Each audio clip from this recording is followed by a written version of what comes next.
ये है कमाई का अड्डा, CNBC आवाज मोतीलाल ओसवाल स्टूडियो से लाइव।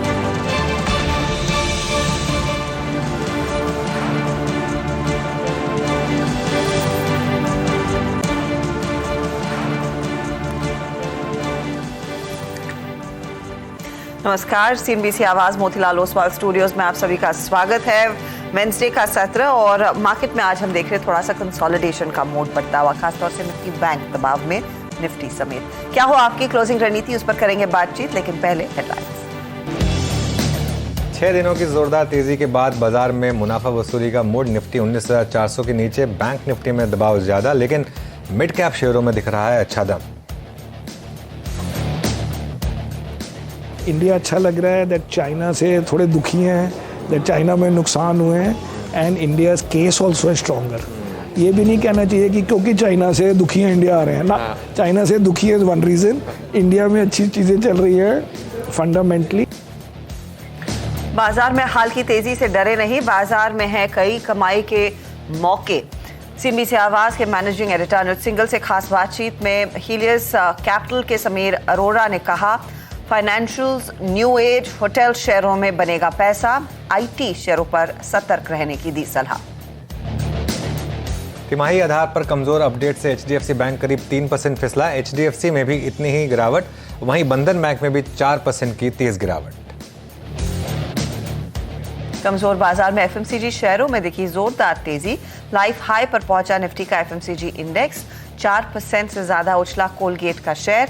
वहां डाबर, मैरिको और HUL में भी दिखी रौनक, साथ ही IT और ऑटो स्टॉक्स में भी तेजी। होंडा मोटर्स की सब्सिडरी याचियो में 81% हिस्सा खरीदने से दौड़ा संवर्धन मदरसन, 6% उछलकर वायदा का टॉप गेनर बना। शेयर पर ब्रोकरेजेस बुलिश, नमूरा ने दिया 105 रुपए का लक्ष्य। और मारुति की नई कार इन्वेक्टो हुई लॉन्च, 3 वेरिएंट में आएगी इन्वेक्टो MVP। करीब 25 लाख से कीमत है शुरू।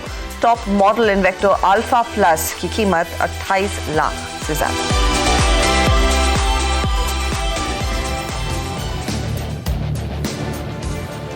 बिल्कुल, सुबह मैं और वीरू बात कर रहे थे मारुति की कार की भी, और कल भी बात कर रहे थे हम एक्चुअली। और आज देखिए 25 लाख की कार निकाली है मारुति ने, 28 लाख तक जाती है जो टॉप एंड है। ऑन रोड आते आते मेरे ख्याल से 32-33 लाख हो जाएगी। तो काफ़ी इंटरेस्टिंग है, देखते हैं मारुति की कार इस प्राइस पर लोग लेंगे, यानी देखने में अच्छी लग रही है, वैसे देखने में अच्छी लग रही है, लेकिन ऑब्वियसली इस स्पेस में काफ़ी कॉम्पिटिशन है। और यहाँ पर देखते हैं मारुति का ये दांव सही बैठता है या नहीं। इस स्पेस में काफ़ी दम रहने वाला है अगले 6 महीने में, अब 2 व्हीलर 4 व्हीलर दोनों में। लेकिन उस सब पर बात करेंगे, पहले एक बार जरा मार्केट का रुख करते हैं। और मार्केट में इस समय आज HDFC बैंक ने थोड़ा सा निराश किया और उसने प्रॉफिट टेकिंग को लीड किया।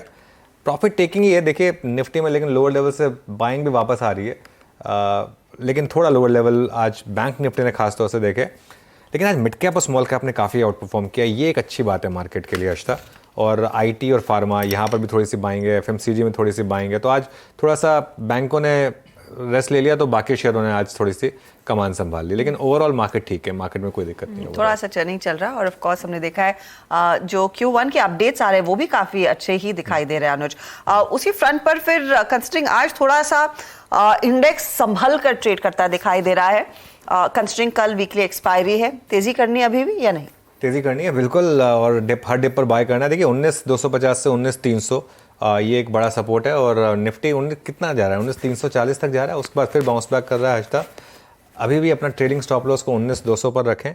मार्केट का टेक्सचर अभी भी बाय ऑन डिप्स है, और मुझे लग रहा है कि कल शायद निफ्टी अगर बस ये प्रोटेक्ट हो जाए, आज का लो प्रोटेक्ट हो जाए 19,350, 19,360 अगर प्रोटेक्ट हो जाए, तो कल मुझे हैरानी नहीं होगी अगर हम कल 19,500 तक पहुंच जाएं। वो जो निफ्टी में एक फर्स्ट टारगेट है 19,500 का, वो मेरे ख्याल से कल वीकली ऑप्शंस एक्सपायरी के साथ वहां पर हम पहुंच जाएं, तो उसमें कोई हैरानी नहीं होनी चाहिए। मार्केट में जिस तरीके से आज ब्रॉडर मार्केट में स्ट्रेंथ लौटी है, वो मेरे लिए एक बहुत बड़ा पॉजिटिव है, क्योंकि कल और परसों थोड़ा ब्रॉडर मार्केट ने निराश किया था। आज मिड कैप इंडेक्स ने फिर ऑल टाइम हाई लगा दिया, वो एक पॉजिटिव चीज़ है। अब आइए बैंक निफ्टी पर। बैंक निफ्टी ने आज थोड़ा सा भले लोअर लेवल दिखाए हों, लेकिन आज का लो देखिए एग्जैक्ट 45,000, मतलब उससे थोड़ा नीचे 45,100 से थोड़ा नीचे 45,086.8 का लो। कल का लो क्या था? कल का लो था 45,000। आज का लो है 45,086। आज भी बैंक निफ्टी ने हायर लो बनाया है। और अब आपकी ट्रेड बहुत सिंपल है, 44,800 मैंने थोड़ा सा कंजर्वेटिव होकर लिख दिया, वैसे इवन 45,000 भी एक सैक्रोसंक्ट स्टॉप लॉस होगा। 45,000 टू 44,800 के बीच में सपोर्ट है। कल का मूव देखेंगे HDFC बैंक में, एक तो बड़ा मूव आ चुका था, प्लस आज थोड़ी सी वो नंबर्स को लेकर शायद थोड़ी डिसअपॉइंटमेंट होगी, तो आज गिर गया ये स्टॉक, लेकिन कोई प्रॉब्लम नहीं है, बड़ी रैली ऑलरेडी आ चुकी थी। ICICI बैंक ने बाइंग स्टार्ट कर दिया। ICICI बैंक ने आज एक शानदार मोमेंटम दिखाया और ICICI bank, SBI, even Kotak चलने लगा है। मेरे ख्याल से HDFC बैंक भी 1-2 दिन का रेस्ट लेकर चलने लगेगा। बैंक निफ्टी में अभी भी मोमेंटम स्ट्रांग है, कोई प्रॉब्लम नहीं है। बाय ऑन डिप्स, ये जो डिप आ रही है मेरे ख्याल से इसमें भी आपको बाय करना चाहिए। ओके, तो तेजी के साइड ही बैठना है। अच्छा स्पीच। स्क्रैम्बलर 400X जो बजाज ट्रायम्फ का कोलैबोरेशन है वो लॉन्च हो चुका है। वो स्क्रीन पर आप देख रहे तस्वीरें। इनफैक्ट इसको पहले अनवेल कर दिया गया था, प्राइसिंग देखनी है क्योंकि कल ही हमने ऑफ कोर्स देखा था हीरो मोटोकॉर्प और हाली का 4X450 पर से जो पर्दा उठा और जो प्राइसिंग आई उसके लेकर आज भी हीरो के शेयर में अच्छी खासी तेजी बनती दिखाई दी है। और अब स्क्रैम्बलर 400X और स्पीड 400 लॉन्च हो गई। तो 2 दरअसल गाड़ियां बजाज ऑटो और ट्रायम्फ ने मिलकर जो बनाई हैं वो लॉन्च हो चुकी है। जैसी प्राइसिंग आएगी रिविजिट करेंगे स्टॉक को। ये काउंटर है करीब 3% ऊपर। लगे हाथ हीरो के भी शेयर पर एक बार नजर डाल ले और तीनों देख लीजिएगा। बजाज ऑटो जो आज खबर में है, हीरो मोटो जो कल खबरें बटोर रहा था और आज फॉलो थ्रू आ रहा है, और आयशर मोटर्स जो कंपटीशन में दरअसल दबाव में था। कल 6% टूटा, आज आयशर में लास्ट मैंने चेक किया था करीब 1.5% की गिरावट थी। हालांकि वहां से रिकवरी आई है, सिर्फ 0.5% नीचे। तो यही वो सेगमेंट है 350cc प्लस वाला जो काफी कॉम्पिटिटिव और होता हुआ दिखाई दे रहा है। और जैसी प्राइसिंग आएगी उस पर नजर डालेंगे। हीरो मोटो में आज लगातार दूसरे दिन शानदार मोमेंटम है, लेकिन हर्षदा ये क्लियरली मार्केट अब ये सेंस कर रहा है कि ये इनके लिए गेम चेंजर है। कल तेजी आई लेकिन आज कल से भी ज़्यादा बड़ी तेजी आई। और वैसे कल और आज दोनों दिन जो सचिन ने ऑप्शंस खुलते ही लिया था हीरो मोटो का, दोनों में टारगेट सारे हिट हुए। लेकिन ये जो है ना बहुत बड़ी तेज़ी के इंडिकेशन है यहाँ पर हीरो मोटोकॉर्प में। और हीरो मोटोकॉर्प को हम सिर्फ एंट्री लेवल सेगमेंट के लिए जानते हैं, ठीक है ना। हीरो की जो USP है वो है उसकी स्प्लेंडर और बाकी जो एंट्री सेगमेंट की जो फार्मर्स बाइक होती हैं बेसिकली वो। लेकिन क्या इस सेगमेंट में हार्ली के साथ मिलकर वो कमाल कर सकता है और क्या इसको फिर प्रीमियम वैल्यूएशन मिलना शुरू होगा? आई थिंक मार्केट ये जानने की कोशिश कर रहा है। पिछले 3-4 दिन का आप चार्ट देखिए हीरो मोटोकॉर्प का, ये तेज़ी कुछ कह रही है जिस तरीके से मूव आए हीरो मोटोकॉर्प में। और लगातार सेकंड डे आज का फॉलो अप बहुत इंपॉर्टेंट था। कल तो बाइंग आई लेकिन आज के फॉलो थ्रू ने बहुत शानदार मूव दिखाया यहाँ पर। काफी तगड़ी तेजी बनती दिखाई दे रही है। Veeru, good afternoon. बताइए किन स्टॉक्स पर नजरें हैं? ये auto 2 wheeler counters of course radar पर है। बिल्कुल Harshada, good afternoon. Harshada, good afternoon Anuj. हाँ, ऑटो स्पेस में आप देखें एक स्ट्रॉन्ग वेरिएशन है और लीड इसको एक बार फिर से हीरो मोटोकॉर्प करता हुआ करीब 12% का वेरिएशन यहाँ पे देखा गया है। स्ट्रॉन्ग मूव, ऑप्शन एक्टिविटी भी काफी स्ट्रॉन्ग है यहाँ पे। उसके बाद एक्साइड इंडस्ट्रीज 8.4% का एडिशन, मदरसन 6% का, और भारत फौज क्लियर कट अगर आप एक स्ट्रॉन्ग बाइंग देखें तो वो अभी भी ऑटो स्टॉक्स में विजिबल है और उसको लीड करता हुआ हीरो मोटोकॉर्प। उसके बाद FMCG यहाँ पे कोलगेट लगभग 26%, बहुत शानदार ब्रेकआउट, सुबह बातचीत भी हुई थी इस पे। मैरिको, डाबर, इस बार इस सीरीज के बिगिनिंग में इन 2 स्लो मूवर्स में कुछ सेशन से ओवाइरेशंस विजिबल है। मैं मैरिको और डाबर का जिक्र कर रहा हूँ। गोदरेज सीपी पहले ही काफी स्ट्रॉन्ग था, 7% का वेरिएशन दिखा गया। और बैंक्स में मिड कैप स्पेस में RBL, सुबह डिस्कशन किया भी था हमने इस पे, 7.8% का। ICICI बैंक आज फर्स्ट टिक से लीड ली थी इसने और सुबह का जो स्विंग था बैंक निफ्टी का उसको जनरेट करने में ICICI बैंक का सबसे महत्वपूर्ण योगदान था। करीब 4.5% का बिल्डअप हर्षता और इंडसइंड बैंक 3.25% का। और last but not the least capital goods में BHEL आज टॉप गेनर है OI में हर्षता, करीब 15% का। और BHEL आज 5 साल के हाईएस्ट क्लस्टर पे हर्षता। जी हाँ, वहाँ पर बहुत अच्छी तेजी बनती दिखाई दे रही है। ओवाई एडिशन बहुत मजबूत है भेल में 15% प्लस का। चलिए आपके लिए कुछ और काउंटर्स लेकर आते हैं जहाँ पर एक्शन आज के दिन बनता दिखाई दे रहा है। ट्रेंड इंडिविजुअल स्टॉक्स में और कुछ पॉकेट्स में अच्छी खासी तेजी का बनता हुआ दिखाई दिया है, लेकिन क्योंकि मार्केट का ट्रेंड आज कंसोलिडेशन की तरफ है, कुछ लूजर्स आपके सामने। तो HDFC बैंक, HDFC में हमने देखा है कुछ प्रॉफिट बुकिंग। डिक्सन टेक में दरअसल एक FII ने एक व्यू अपना नेगेटिव साइड रखा है तो स्टॉक 4% करेक्ट होता हुआ और बंधन बैंक, इसका डेटा पॉइंट जो आया है Q1 अपडेट में, वो मार्केट को बिल्कुल पसंद नहीं आया और वहां पर वो स्टॉक करेक्ट होता हुआ दिखाई दिया। तेजी कहाँ है? बजाज ऑटो जो आज इनफैक्ट इस समय का स्टॉक ऑफ द मोमेंट है, 3% ऊपर ये। HDFC लाइफ में एक पुल बैक ट्रेड आता हुआ, डीवीज लैब में 4% के गेंस और JSPL जहां पर कल हमारे जानकारों ने जमकर तेजी सुझाई थी आज के लिए, आज भी वो काउंटर रैली कर रहा है, करीब 2-2.5% का इजाफा यहां पर बनता दिखाई दिया है। तो ये कुछ स्टॉक्स जहां पर आज हमने देखा एक अच्छा खासा मोमेंटम देखने को मिला है। चलिए अब हमारे जानकारों को जोड़ना शुरू करते हैं, उनसे बातचीत करेंगे और आपको बताएंगे आपने कौन सा ट्रेड लेना है।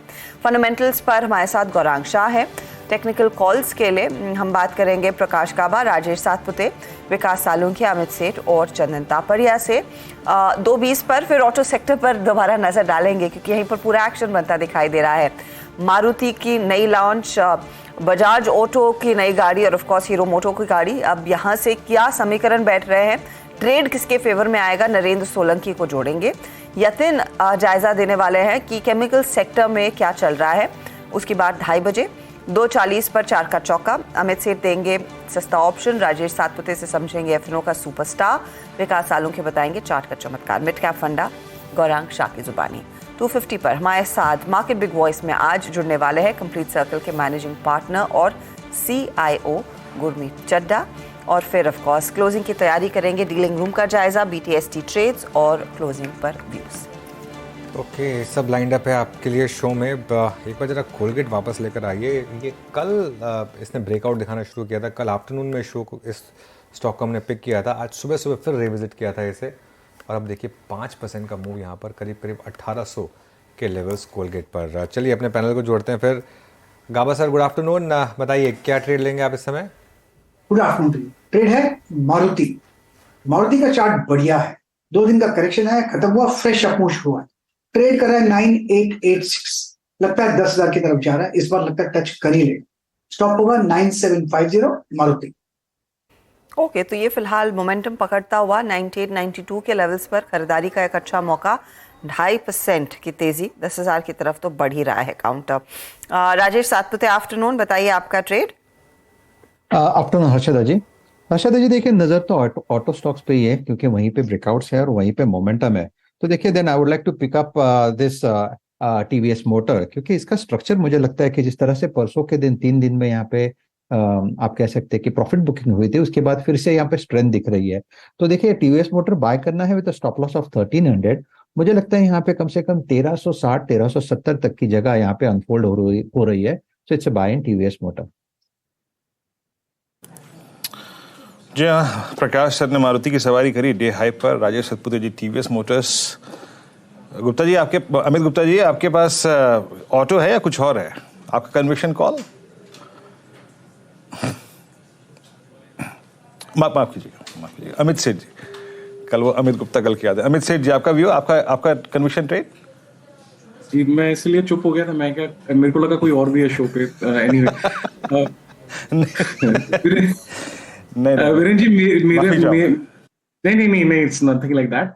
मेरी नजर भी मारुति पे थी और इनफैक्ट ऑटो सेक्टर पे थी, बट अपार्ट फ्रॉम दैट जो मेरे को स्टॉक काफी अच्छा लग रहा है that is Bajaj auto. Bajaj auto में हमने कम से कम 10-15 दिन का एक कंसोलिडेशन देखा, 10 और 20 मूविंग एवरेजेस का अच्छा खासा स्क्वीज था बजाज ऑटो में, जिसमें आज एक क्रॉसओवर हम देख रहे हैं और एक पिछले 8-9 दिनों का रेंज ब्रेकआउट देख रहे हैं बजाज ऑटो में। तो मुझे लगता है पोजिशनली इसमें ट्रैक्शन रहेगा आगे चल के, क्योंकि स्टॉक 15-20 दिनों के कंसोलिडेशन के बाद बाहर आ रहा है। 4762 का इसका प्राइस है, टारगेट्स लगभग 4900, 4950 के रहेंगे और इसका स्टॉप लॉस लगभग रखेंगे 4700 का। ओके, तो बजाज ऑटो में एक अच्छा मौका, करीब 140 रुपीस का इजाफा, लेकिन आगे गाड़ी और तेज दौड़ेगी। गौरांग गुड आफ्टरनून, बताइए ऑटो की तरफ आपका भी ध्यान जा रहा है क्या? बहुत बहुत धन्यवाद हर्षदा आपका, और आप सभी को शुभ दिन हमारे तरफ से। तो चहकता तो रहेगा ये क्षेत्र, जिस प्रकार से इस साल की शुरुआत से दिल्ली ऑटो एक्सपो में लॉन्चेस अलग अलग कंपनियों ने अलग अलग सेगमेंट में दिखाए गए थे, लेकिन मुझे बैंकिंग सेक्टर ज्यादा पसंद आता है। और मैं इसलिए ये कह रहा हूँ हर्षदा, क्योंकि मेरे ख्याल से बहुत जल्द इस वित्तीय वर्ष के पहली तिमाही के नतीजे का आगाज हो जाएगा। There will be a curtain raiser, मेरे ख्याल से 10-12 तारीख के आसपास से शुरुआत हो जाएगी। और हमने पिछले साल भी यही किया था वित्तीय वर्ष में कि बैंकिंग सेक्टर, वित्तीय क्षेत्र काफी अच्छा लगता है, banking, public, private as well as NBFC. उसी तरह के आधार पर हमें लग रहा है कि अब जो पब्लिक सेक्टर बैंक है, सरकारी बैंक है, वहां पर नतीजों के आधार पर आपको एक बेहतरीन प्रदर्शन होता हुआ नजर आएगा। और वहां से मैंने चुना है इस देश की सबसे बड़ी bank state bank of India. काफी लंबे समय से ये एक दायरे में है। मेरे ख्याल से नतीजों के आधार पर 600 के पार निकलने में तो बिल्कुल इसको तकलीफ नहीं होनी चाहिए, लेकिन 680 तक भी ये जा सकता है अगर समय की पाबंदी नहीं है। तो हमारे हिसाब से स्टेट बैंक ऑफ इंडिया एक अच्छा विकल्प है। एसबीआई एक अच्छा विकल्प बनता हुआ दिखाई देगा। अच्छा, मैं ऑटो की बात इसीलिए आपसे पूछ रही थी क्योंकि 3 ऑटो के ट्रेड्स आ गए थे, तो मुझे लगा आपके जहन में भी कोई ऑटो स्टॉक है तो सामने सामने बात कर लेते हैं। और वैसे राजेश सातपुते और गौरांग जी, आप दोनों कमर कस लीजिए क्योंकि आप ही को कंपटीशन देने के लिए अब एक new kid on the block आ रहा है। लेकर आते हैं, वो तस्वीर दिखाइएगा। आपने शायद सुबह में देखी हो, लेकिन जिन्होंने नहीं देखी, ये गाबा सर एकदम तैयार है। इन्होंने कल X440 बुक करा ली है और इनको कंपनी देने के लिए बहुत सारे दूसरे लोगों ने भी वो बाइक बुक करा ली है। तो बताइए, आपने भी करा ली? हाँ, देखिए अब वीरू, आपने भी करा ली बाइक बुक कि ट्रायम्फ देख के फिर डिसाइड करेंगे ट्रायम्फ या हार्ली? अभी नहीं, जाएंगे तो हार्ली पे जाएंगे।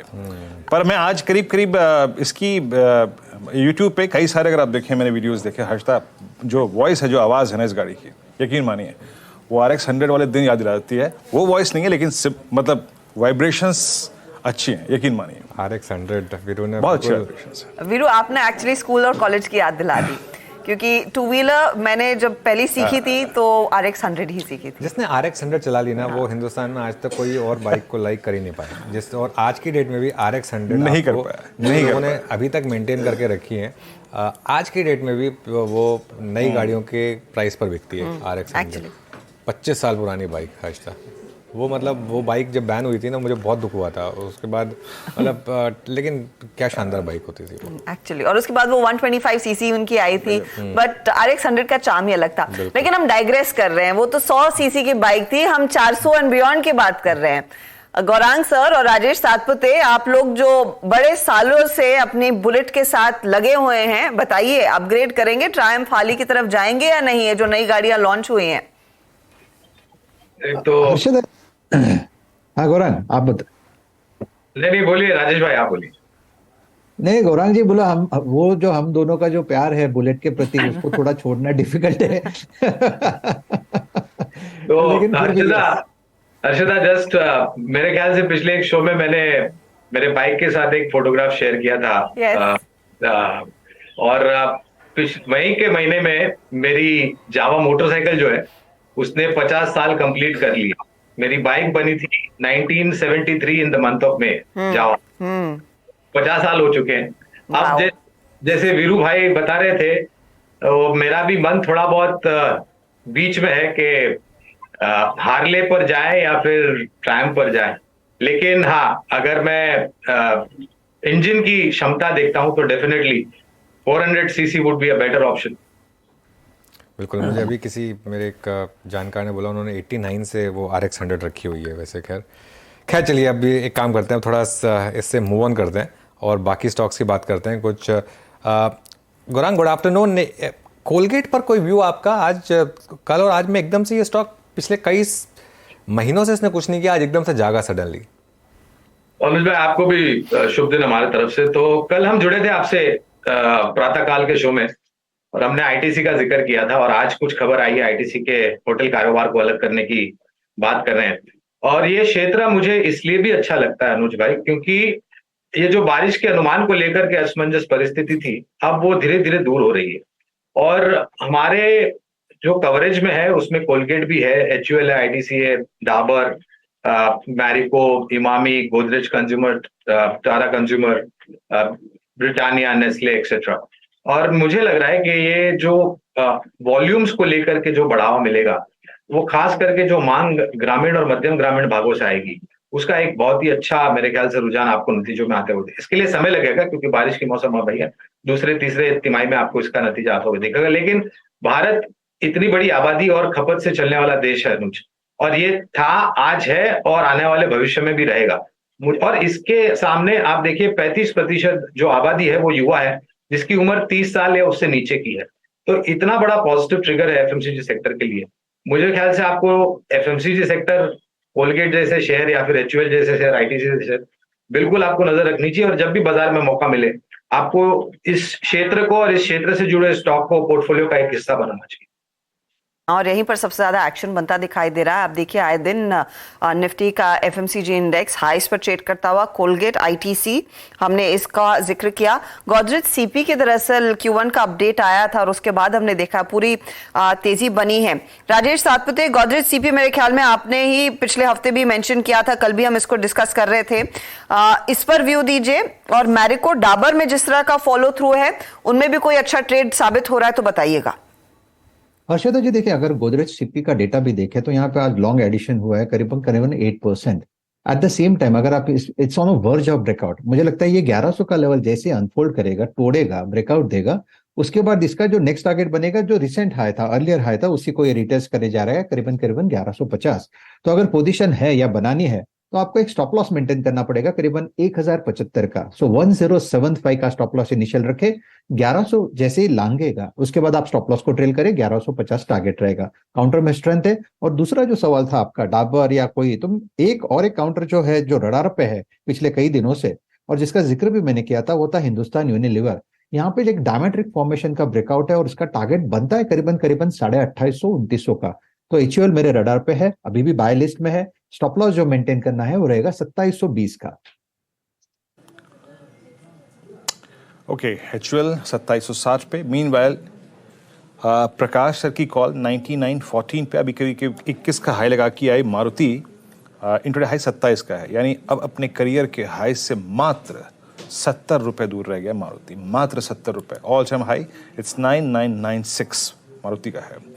मेनवेल अब लेके आइए जरा बीएचईएल को। आज सुबह अनुज ने आई थिंक इसको मेंशन किया भी था और ये आज 15% ओ एडिशंस के साथ लगभग 5 साल के हाईएस्ट क्लस्टर पहुंच गया।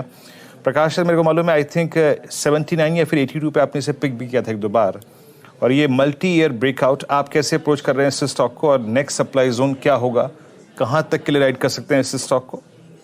92 के आसपास ट्रेड कर रहा है बीएचईएल, मुझे लगता है 100 की तरफ जा रहा है, इस पर 100 टच कर ही लेगा, मैटर ऑफ टाइम। लेकिन जो चार्ट स्ट्रक्चर बना हुआ है हाई टाइम पे वो देख रहा हूं मैं, जो ब्रेकआउट मिला है 80 के आसपास, 82 के आसपास, बहुत ही बढ़िया है। वो सिर्फ 1-2-3 दिन के लिए नहीं, ये लगता है 100 ले ही जाएगा, मैटर ऑफ टाइम। हाँ, इतना है कि 87 का 88 का कोई स्टॉप लगा कर चले और थोड़ा उसको डील देनी चाहिए, स्टॉक को स्पेस देना चाहिए, 100 ले जाएगा। तो यहाँ से रिस्क और रेशियो फेवर में है बीएचईएल, बिल्कुल। अच्छा, अब दो स्टॉक्स की बात करते हैं। पहले एक बार लेकर आइए LTI माइंडट्री, और आज सुबह फिर एक्सप्लेन किया गया था आपको कि क्यों आज आपको LTI माइंडट्री बिल्कुल चेज़ नहीं करना चाहिए। आज प्रॉफिट टेकिंग आ सकती है यहाँ पर, क्योंकि ये पूरी की पूरी खबर मार्केट को पता थी, सिर्फ मार्केट वेट कर रहा था ऑफिशियल होने की कि LTI माइंडट्री निफ्टी में आएगा। इसका मतलब ये नहीं है कि यहाँ पर जो तेज़ी है वो ख़त्म हो रही है। एक IT में ओवरऑल तेज़ी है, लेकिन आज प्रॉफिट टेकिंग है। इस पर अगले 3-4 दिन में नज़र रखिएगा। दूसरा एक और स्टॉक एक्साइड हमने कवर किया था लास्ट वीक स्पॉटलाइट में भी, और इसमें एक क्लियर कट पिछले 3-4 दिन से कंसोलिडेशन के बाद आज एक ब्रेकआउट एक्साइड इंडस्ट्रीज़ में। अमित सेठ जी, एक बार जरा एक्साइड का चार्ट देखिए, इसमें बड़ी तेज़ी रही, फिर कंसोलिडेशन, आज एक फिर मूव। यहाँ पर कोई व्यू आपका? जी अनुज, स्टॉक ब्लू स्काई टेरिटरी में है, कंटिन्यूअस अप ट्रेंड में है, अपना 10 EMA भी वायलेट नहीं कर रहा काफी दिनों से। तो इट्स काफी स्ट्रॉन्ग स्ट्रक्चर है, इसमें बने रहना चाहिए। मुझे लगता है 255 से लेके 260 के टारगेट्स अनफोल्ड होंगे, जिनकी पोजीशन है स्टॉप लॉस अपना ट्रेल कर लिए 240 के आसपास। साइड में एक अपॉर्चुनिटी क्लियरली होल्ड करने वाली साफ दिखाई दे रही है। अच्छा, एक दो और ट्रेड्स और फिर ऑफ कोर्स एक कोहेसिव चर्चा हम ऑटो सेक्टर पर करेंगे नरेंद्र सोलंकी के साथ। एक बार नजर डालिएगा आप डीवीज लैब के ट्रेड पर, क्योंकि यहाँ पर भी हमने देखा एक बहुत तगड़ी तेजी। कल आपको याद होगा जाते जाते डॉक्टर रेड्डी, सन फार्मा, ये कुछ स्टॉक्स हमने डिस्कस किए थे। आज दिन भर डीवीज लैब में बहुत स्ट्रॉन्ग गेन्स के साथ कारोबार बना है। कावा साहब, डीवीज लैब पर अब अगला लेवल क्या दिख रहा है आते हुए, और आज की इस तेजी में कुछ फॉलो थ्रू कल के लिए है या नहीं? बिल्कुल, कल के लिए फॉलो थ्रू है। ट्रेड कर रहा है 3702 डीवीज लैब, टॉप होना चाहिए 3650। बस कहां तक जाएगा कहना मुश्किल है। 3750, 3800, 3900 4000 तक पॉसिबल है डीवी स्लैब, लेकिन उससे वक्त लगेगा, क्योंकि मैं हायर टाइम फ्रेम चार्ट देखता हूं तो वो एक लॉजिकल टेक्निकल टारगेट नजर आता है। तो yes, DV left is a buy. Lab एक डेफिनेट बाय साबित होता हुआ मैं इनफैक्ट देखने की कोशिश कर रही थी कि क्या डॉक्टर रेड्डी, सन, सिप्ला जैसे काउंटर्स में कल के एक्शन के बाद आज कुछ फॉलोअप आता हुआ दिखाई दिया है या नहीं। ये लार्जली डीवीज के फेवर में ही ट्रेड साबित हुआ है, जहां पर अच्छा खासा एक्शन बना है। चलिए लेकिन ऑटो कंपनियों की बात कर लेते हैं, क्योंकि ऑटो सेक्टर में हमने देखा है कल और आज में दो बड़े लॉन्चेस, तीन बड़े लॉन्चेस, क्योंकि मारुति की इन्विक्टो भी आ गई है और साथ ही साथ एक बहुत ही दिलचस्प डील हुई है जो संवर्धन मदरसन ने दरअसल अंजाम दी। होंडा मोटर्स की एक इकाई को दरअसल ये खरीद रहे हैं। ये एक जापानी कंपनी है याचियो, और उसके एक्विजिशन के बाद ऑफ कोर्स एक न्यू टेरिटरी में संवर्धन मदरसन भी उतरता हुआ दिखाई देगा। तो हमारे साथ आनंद राठी के equity research head Narendra Solanki जुड़ रहे हैं। Narendra, of course usual suspects hero, Maruti and Bajaj, उस पर हम आएंगे, लेकिन संवर्धन मदरसन जो आज का स्टार परफॉर्मर है, 6% के गेन्स, लार्जली ये जो एंटिटी इन्होंने अक्वायर की है जिसमें 81% हिस्सा ये अक्वायर करेंगे, ये 4-व्हीलर 2-व्हीलर बिजनेस दोनों को केटर करती है, लेकिन लार्जली वो 4-व्हीलर बिजनेस दरअसल सैमुअल के हाथ में आने वाला है। इस पर्टिकुलर सौदे को आप लोगों ने कैसा पढ़ा? मार्केट ने जो सलामी दी है वो कितनी जायज है और कितना और एडिशनल मूव देखने को मिल सकता है स्टॉक में? जी डेफिनेटली, जैसे आपने बताया याचियो के एक्विजिशन की न्यूज आई है, तो इसमें बता दें याचियो की एक सब्सिडरी है गोशी जिकेन करके, जो 2-व्हीलर सेगमेंट में है, और याची जो इटसेल्फ है वो 4-व्हीलर सेगमेंट में है। और अगर रेवेन्यूज की प्रोफाइल की बात करें तो around 35 to 38% two-wheeler segment contribute करता है ओवरऑल जो कंपनी है उसका, याचिको का। और इसमें जो एक्विजिशन है वो ओनली 4-व्हीलर्स का होगा। इसमें company plastic parts, fuel tanks और सनरूफ्स जैसे प्रोडक्ट्स बनाती है होंडा कंपनीज, और भी काफी सारे ग्लोबल प्लेयर्स के लिए। तो इसमें संवर्धन को जो ये प्रोडक्ट्स लाइन है उसमें जो टेक्नोलॉजी, R&D और जो एग्जिस्टिंग प्लांट्स है, जो इनोवेशन है, उसमें काफी अपने प्रोडक्ट में वैल्यू एडिशन करने को मिलेगा। दूसरा एस्पेक्ट है इसमें फ्यूल टैंक्स में अगर देखें तो जो कंपनी जो एक्वायर हो रही है उसका हाइड्रोजन फ्यूल टैंक्स में भी R&D काफी स्ट्रांग है। तो एक वो जो न्यू प्रोडक्ट सेगमेंट है, जैसे हम न्यू एप्लीकेशन है, हाइड्रोजन हो गया, इलेक्ट्रिक व्हीकल्स हो गया, तो उसमें भी एक अपॉर्चुनिटी निकल के आएगी संवर्धन के लिए। तो definitely deal point of view से काफी पॉजिटिव है कंपनी के लिए। और वैल्यूएशंस भी बहुत सस्ता नहीं है, तो काफी महंगा भी नहीं है, ठीक ठाक वैल्यूएशन है। अगर इसका कंपनी का मार्केट कैप देखें तो $230 मिलियन का मार्केट कैप है, और अराउंड टोटल वैल्यू है कंपनी की वो 168 पे डील हुई है 4-व्हीलर सेगमेंट की। तो जैसा मैंने बोला 62-63% 4-व्हीलर है। तो अगर आप कैलकुलेट करेंगे तो ठीक ठाक वैल्यूएशन भी है इसमें, तो काफी डेफिनेटली पॉजिटिव इम्पैक्ट होगा इसमें संवर्धन के लिए। ओके, ये सब कुछ बता रहे हैं, सिर्फ प्राइस नहीं बता रहे हैं। बजाज वाले पेशेंस टेस्ट कर रहे हैं, मुझे लग रहा है। पता नहीं, या तो हो सकता है कि कल की वो हार्ली के देखकर प्राइस उनको थोड़ा सा शॉक लगाओ, ये भी हो सकता है। और माइलेज भी बता रहे हैं 80 miles per gallon. Indian system से बताइए, वो तो यूएस सिस्टम हो गया। 130 किलोमीटर और गैलन में होते हैं आपके कितने? 3.5 लीटर, थोड़ा सा उससे ज्यादा। हाँ, तो ठीक है, मतलब करीब। खैर, अगर आप ये बाइक लेने की सोच रहे हैं तो फिर माइलेज आपके दिमाग में नहीं होनी चाहिए, मतलब ठीक है ना, वो तो माइलेज का कोई है। ये बाइक अगर आप ले रहे हैं तो आपका थॉट प्रोसेस दूसरा होना चाहिए। नरेंद्र जी, गुड आफ्टरनून। तो आयशर पर लेकर जो कल मूव आया, क्या वो ओवर रिएक्शन था या सही है? अब मार्केट यहाँ से थोड़ा डीरेट करेगा आयशर को, क्योंकि हीरो और हार्ली की जो प्राइसिंग थी वो वाकई में काफी शानदार है।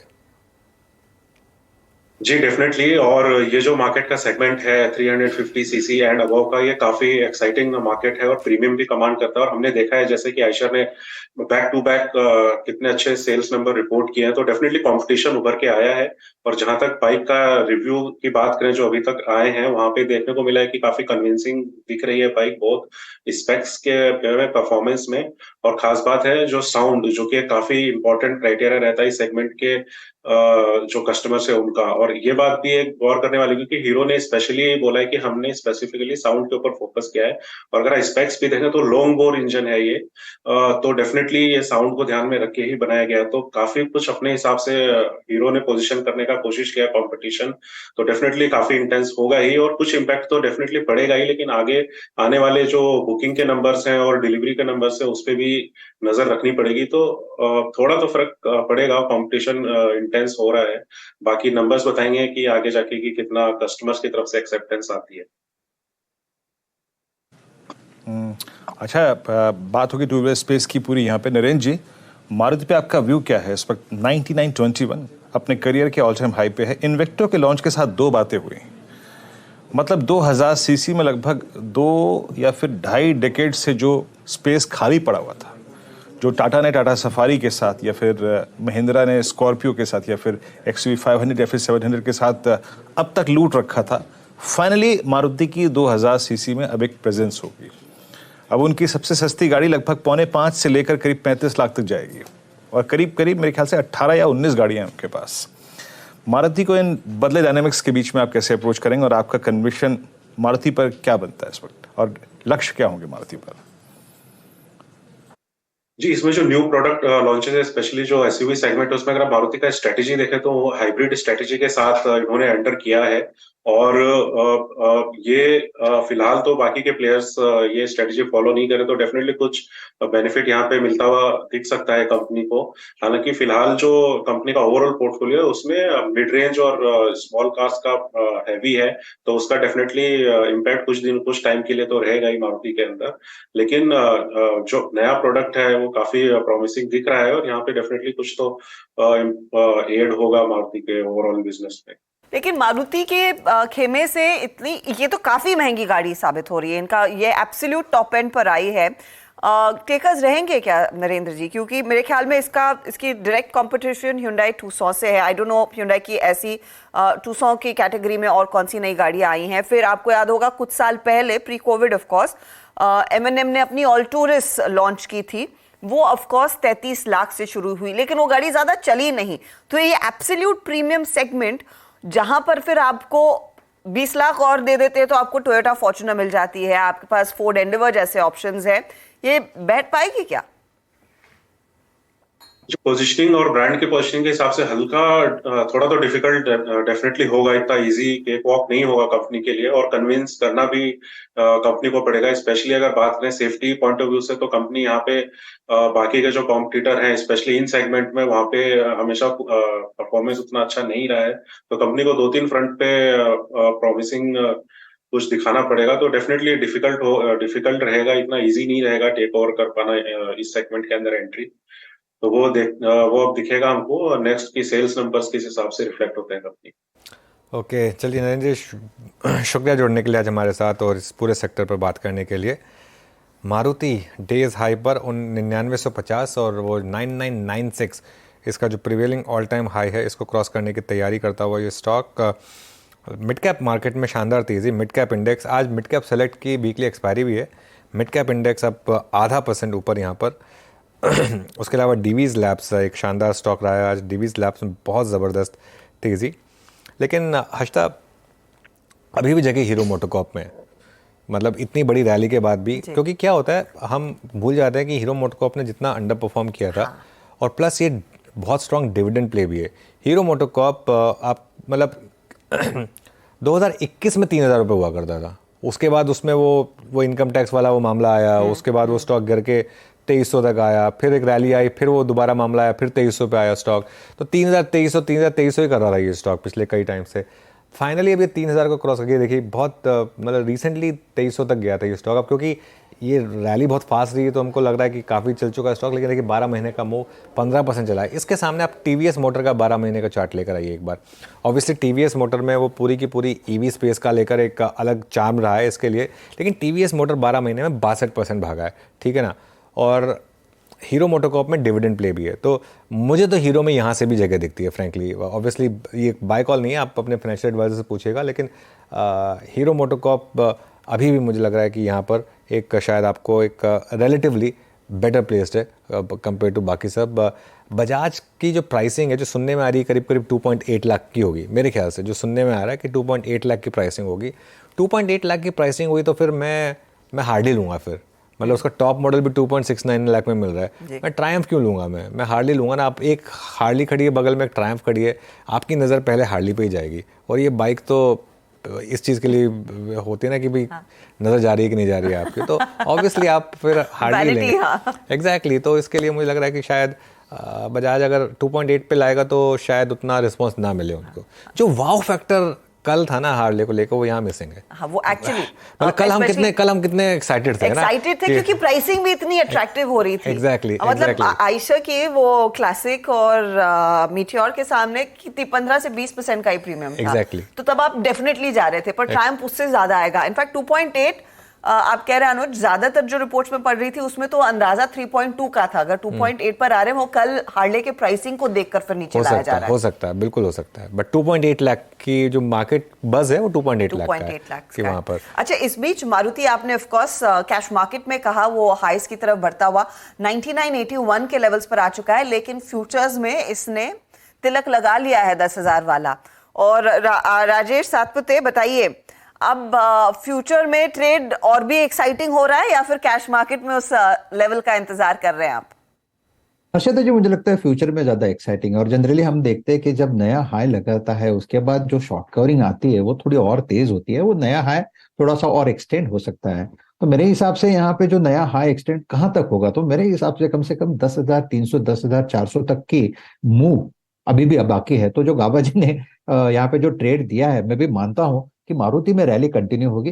सो इस रैली को अगर आपको प्ले करना है तो ऑब्वियसली थोड़ा सा स्टॉप लॉस भी डीप होगा। सो मेरे हिसाब से अगर पोजीशन है तो 9,900 के स्टॉप लॉस के साथ बने रहे, 10,250 10,300 टारगेट सेट है। अच्छा, आज सुबह प्रशांत सावंत ने कॉल दी थी टीवीएस मोटर पर। उन्होंने ये भी कहा था कि मैं प्रीएम्प्ट कर रहा हूँ। उसके बाद वो स्टॉक एक्चुअली गिरा था पहले, लेकिन अब देखिए अब वो डे हाई पर आ गया स्टॉक और अच्छा मूव आया यहाँ पर। अब इस समय 1320 के करीब ये थोड़ी सी प्रॉफिट टेकिंग हायर लेवल से मदरसन में आपको विजिबल होगी। मदरसन थोड़ा सा प्रॉफिट टेकिंग इस समय हायर लेवल से। लेकिन आज जिस स्टॉक ने थोड़ा मार्केट को परेशान किया वो है HDFC बैंक का। इस समय डे लो के काफ़ी करीब ये स्टॉक का। और IT में अब थोड़ी प्रॉफिट टेकिंग शुरू हुई है। Infosys, HCL tech, in fact Nifty IT index लेकर आई है, क्योंकि सुबह से ठीक ठाक मोमेंटम था निफ्टी IT में, लेकिन अब निफ्टी IT जो है वो करीब करीब यहाँ पर डे लो पर आ रहा है। इन्फोसिस पर क्या भी होगा अमित जी, जरा एक बार चार्ट देखिए इन्फोसिस का। जी अनुज, इन्फोसिस में एक बॉटम आउट फॉर्मेशन डेफिनेटली है। स्टॉक ने कल अपना 100 day exponential moving average cross किया, तो मुझे ऐसा लगता है स्लो एंड स्टेडी मूवर है। ये अपना गैप फिल कर रहा है। इसके नियर टर्म टारगेट्स 1378 के हैं, इमीडिएटली अनफोल्ड नहीं होंगे, 4 से 5 दिन लग सकते हैं। Stop loss in that case रखेंगे 1327 का।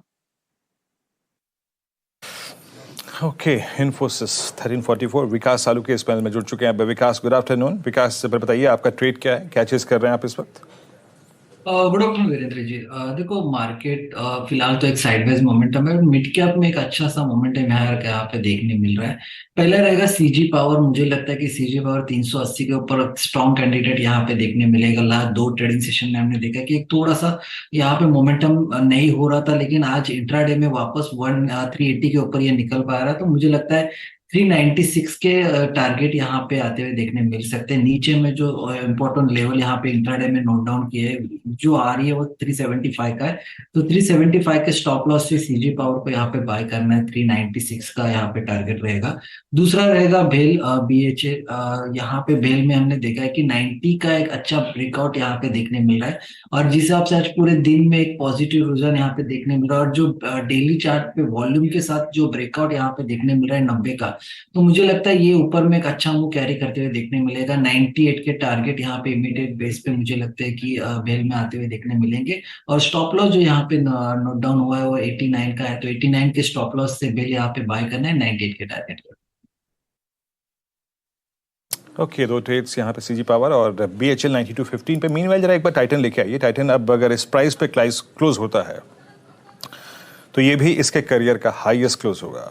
और मैं देख पा रहा हूँ स्क्रीन पे क्लियरली विजिबल है अमित कि अब 3000 पे एक डिसाइसिवली पुट राइटिंग है। शायद वो पुट राइटिंग कल विजिबल नहीं थी, लेकिन आज विजिबल है। 3100 की कॉल, और जरा आप एक बार 3200 की कॉल को देखिए। यहाँ पे क्लियरली एक्टिविटी स्टार्ट है। करीब करीब 1122 कॉन्ट्रैक्ट इसके इस कॉल में खड़े हैं। अमित, 1149 कॉन्ट्रैक्ट खड़े हैं 3000 की पुट में। आपका व्यू क्या कहता है इस ट्रेड पर? जी काफी स्ट्रॉन्ग काउंटर है, कोई भी रेजिस्टेंस नहीं है। 10 डेमा पे जब भी आ रहा है the stock is flying high, तो डेफिनेटली मोमेंटम को यहाँ पे अभी भी चेस किया जा सकता है। 3100 की कॉल लगभग 69 रुपीज पे अभी ट्रेड कर रही है वीरेन जी। स्टॉप लॉस इसका रखेंगे लगभग 40 रुपीज का, और टारगेट रहेंगे 110 के। रेडी? ओके, चलिए, तो ये इस समय बात हो गई टाइटन की। और मार्केट में एक 2-3 स्टॉक्स और देख लेते हैं एक बार जरा। एक बार HUL लेकर आइए वापस। HUL इस समय डे हाई पर आपको दिखाई देगा, शानदार मूव यहाँ पर। उसके अलावा कोटक महिंद्रा बैंक, ये भी डे हाई पर स्टॉक। इन दोनों स्टॉक्स में अच्छा मोमेंटम। अच्छा, आज सुबह समीर ने HPCL के बारे में बात की थी कि HPCL उन्होंने रिसेंटली बाय किया है, और आज ऑयल मार्केटिंग कंपनी उसमें अच्छा मूव है। इनफैक्ट HPCL देखिए अब डे हाई पर करीब 4.25% की तेज़ी यहाँ पर। तो अच्छे मूव्स इस समय ऑयल मार्केटिंग कंपनी से बन रहे हैं यहाँ पर। ये काफ़ी एक इंटरेस्टिंग स्पेस हो रही है यहाँ पर। गौरांग जी, कोई व्यू आपका OMCs पर? अनुज, कवरेज तो है इसमें, दो राय नहीं है। तीनों ही ऑयल मार्केटिंग कंपनीज पर, HPCL, BPCL, IOC। अनफॉर्चुनेटली ज्यादा कुछ देखने नहीं मिलता अनुज। कच्चा तेल $30 था प्रति बैरल, तब भी कुछ नहीं देखने मिला।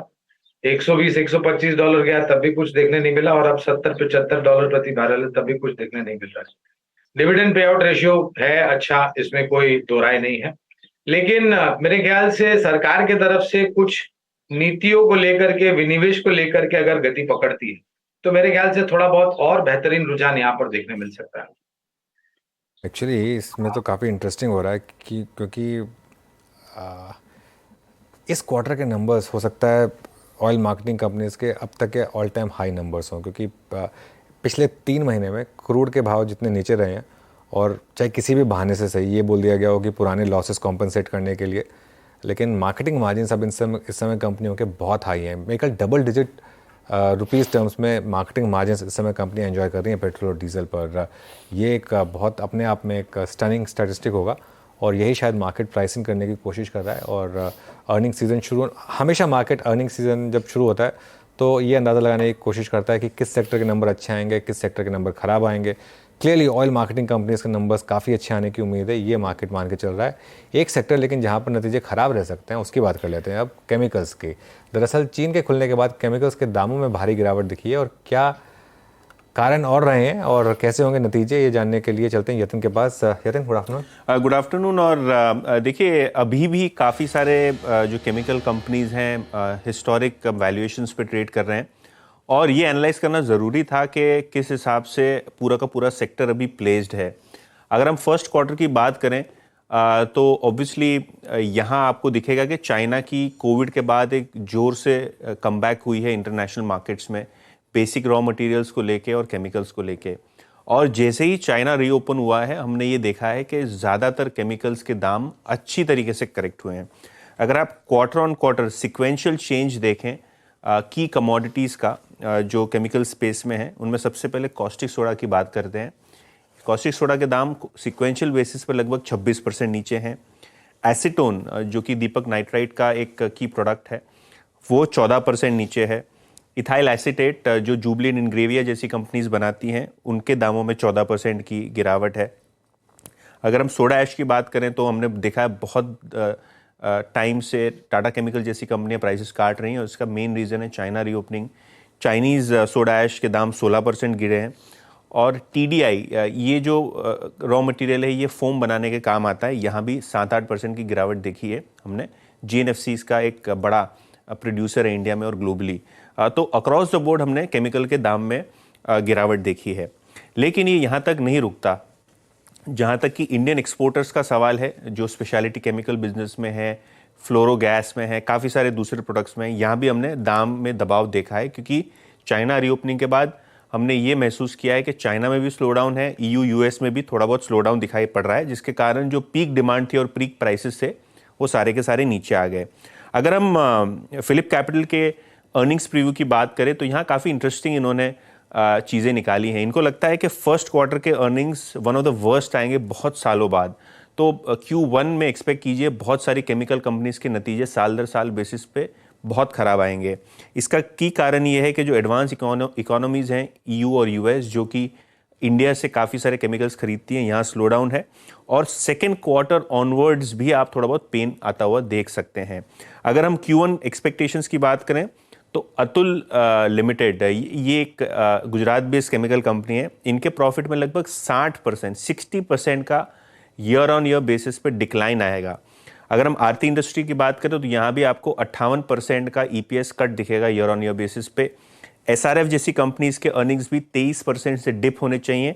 और विनती ऑर्गेनिक्स, क्योंकि जो आइबुफेन है या पैरासीटामोल जैसे प्रोडक्ट्स हैं, इनके दाम अभी गिरना शुरू हैं। Q1 में इतने नहीं गिरे, लेकिन फिर भी ईयर ऑन ईयर बेसिस पे विनती ऑर्गेनिक्स जैसी कंपनीज के प्रॉफिट पे 4% का डिक्लाइन आपको दिखेगा। और ये क्यों मैं कॉन्टेक्स्ट में डाल रहा हूँ, क्योंकि अभी भी ज़्यादातर केमिकल कंपनीज 40 के P मल्टीपल पे ट्रेड होती हैं। तो जब अर्निंग्स डिक्लाइन होंगी और 1-2 क्वार्टर तक ये अर्निंग्स डिक्लाइन आपको दिखेगा तो शायद वैल्यूएशन मल्टीपल्स पे इसका असर पड़ेगा। आरती इंडस्ट्रीज हो, अतुल हो या विनती ऑर्गेनिक्स हो, ये सब स्टॉक्स 35 से 40 टाइम्स FY24 बेसिस पे ट्रेड हो रहे हैं। SRF हालांकि थोड़ा बहुत सस्ता है क्योंकि इसके अंदर 3-4 बिजनेसेस हैं, तो ये स्टॉक जो है वो 26 टाइम ट्रेड करता है। तो हिस्टोरिक वैल्यूएशन से थोड़े बहुत ज़्यादा अभी भी P मल्टीपल्स हैं। और जिस तरीके से हमने IT कंपनीज में देखा था कि P डी रेटिंग हुई थी, शायद केमिकल में भी एनालिस्ट लोगों को लगता है कि P डी रेटिंग के चांसेस बहुत हाई हैं अगर अगले 2-3 क्वार्टर्स के नतीजे जो कमज़ोर रहें। तो Q1 की कमेंट्री और Q1 के नतीजे केमिकल कंपनीज के लिए खास करके नज़र रखें। और अक्रॉस द बोर्ड आप देखें तो पिछले 2 महीने, 1 महीने में और पिछले 1 वीक में सारे के सारे केमिकल स्टॉक्स में प्रेशर है। क्रॉस द बोर्ड दबाव देखने को मिला इन स्टॉक्स में। शुक्रिया यातिन इस डिटेल एनालिसिस के लिए। गौरांग, ये नंबरिंग आपने सुनी, वैल्यूएशन और ऑफ कोर्स जो भी स्टॉक्स को नीचे खींच रहा है, आपकी पोजीशनिंग क्या है? कुछ रखा है पोर्टफोलियो में केमिकल्स में या फिर आप लार्जली यहाँ पर पोजीशन नहीं रखते हैं? 5 कंपनियां हैं, 5 या 6 कंपनियां हैं हर्षदा, बुनियादी तर्क के आधार पर, जहां पर पिडिलाइट, UPL, विनती ऑर्गेनिक्स, टाटा केमिकल्स, आरती इंडस्ट्रीज जैसी कंपनियां हैं। और जो अभी यतिन बता रहे थे वो कुछ हद तक हम सहमत हैं, लेकिन जिस प्रकार से China Plus One, Europe plus one opportunity है हमारे देश में, जिस तरीके से स्पेशलिटी और एग्रोकेमिकल्स की मैं खास बात कर रहा हूँ, उसके लिए जो मार्केट है, और चाइना को छोड़ करके बाकी अन्य देश में भी मेरे ख्याल से बहुत सारी अपॉर्चुनिटीज छोटी मध्यम अवधि के लिए, जो अभी यतिन ने बताया चाइना रीओपनिंग को लेकर के, उसके कारण हो सकता है थोड़ा बहुत दबाव, लेकिन ऑल्टरनेटिव डेस्टिनेशंस विश्व भर में लोग ढूंढ रहे हैं, जहाँ से वो अपना जो जरूरतमंद कच्चा माल जो होना चाहिए वो कहाँ से मिल सकता है। और उस लिहाज से मुझे लग रहा है कि इन सब कंपनियों के पास अपॉर्चुनिटीज डेफिनेटली। ओके, चलिए अब एक काम करते हैं, थोड़ा सा इस केमिकल से विषय को बदल के अब ट्रेड से फोकस करते हैं। 4 ट्रेड्स लेंगे, 4 ट्रेड्स आपकी स्क्रीन पे आएंगे। पहले पिक करते हैं आज का ट्रेड, सस्ता ऑप्शन, और अमित सेठ जी के सौजन्य से ट्रेड आएगा। अमित बताइए, ऑप्शंस में क्या पिक कर रहे हैं आप इस वक्त?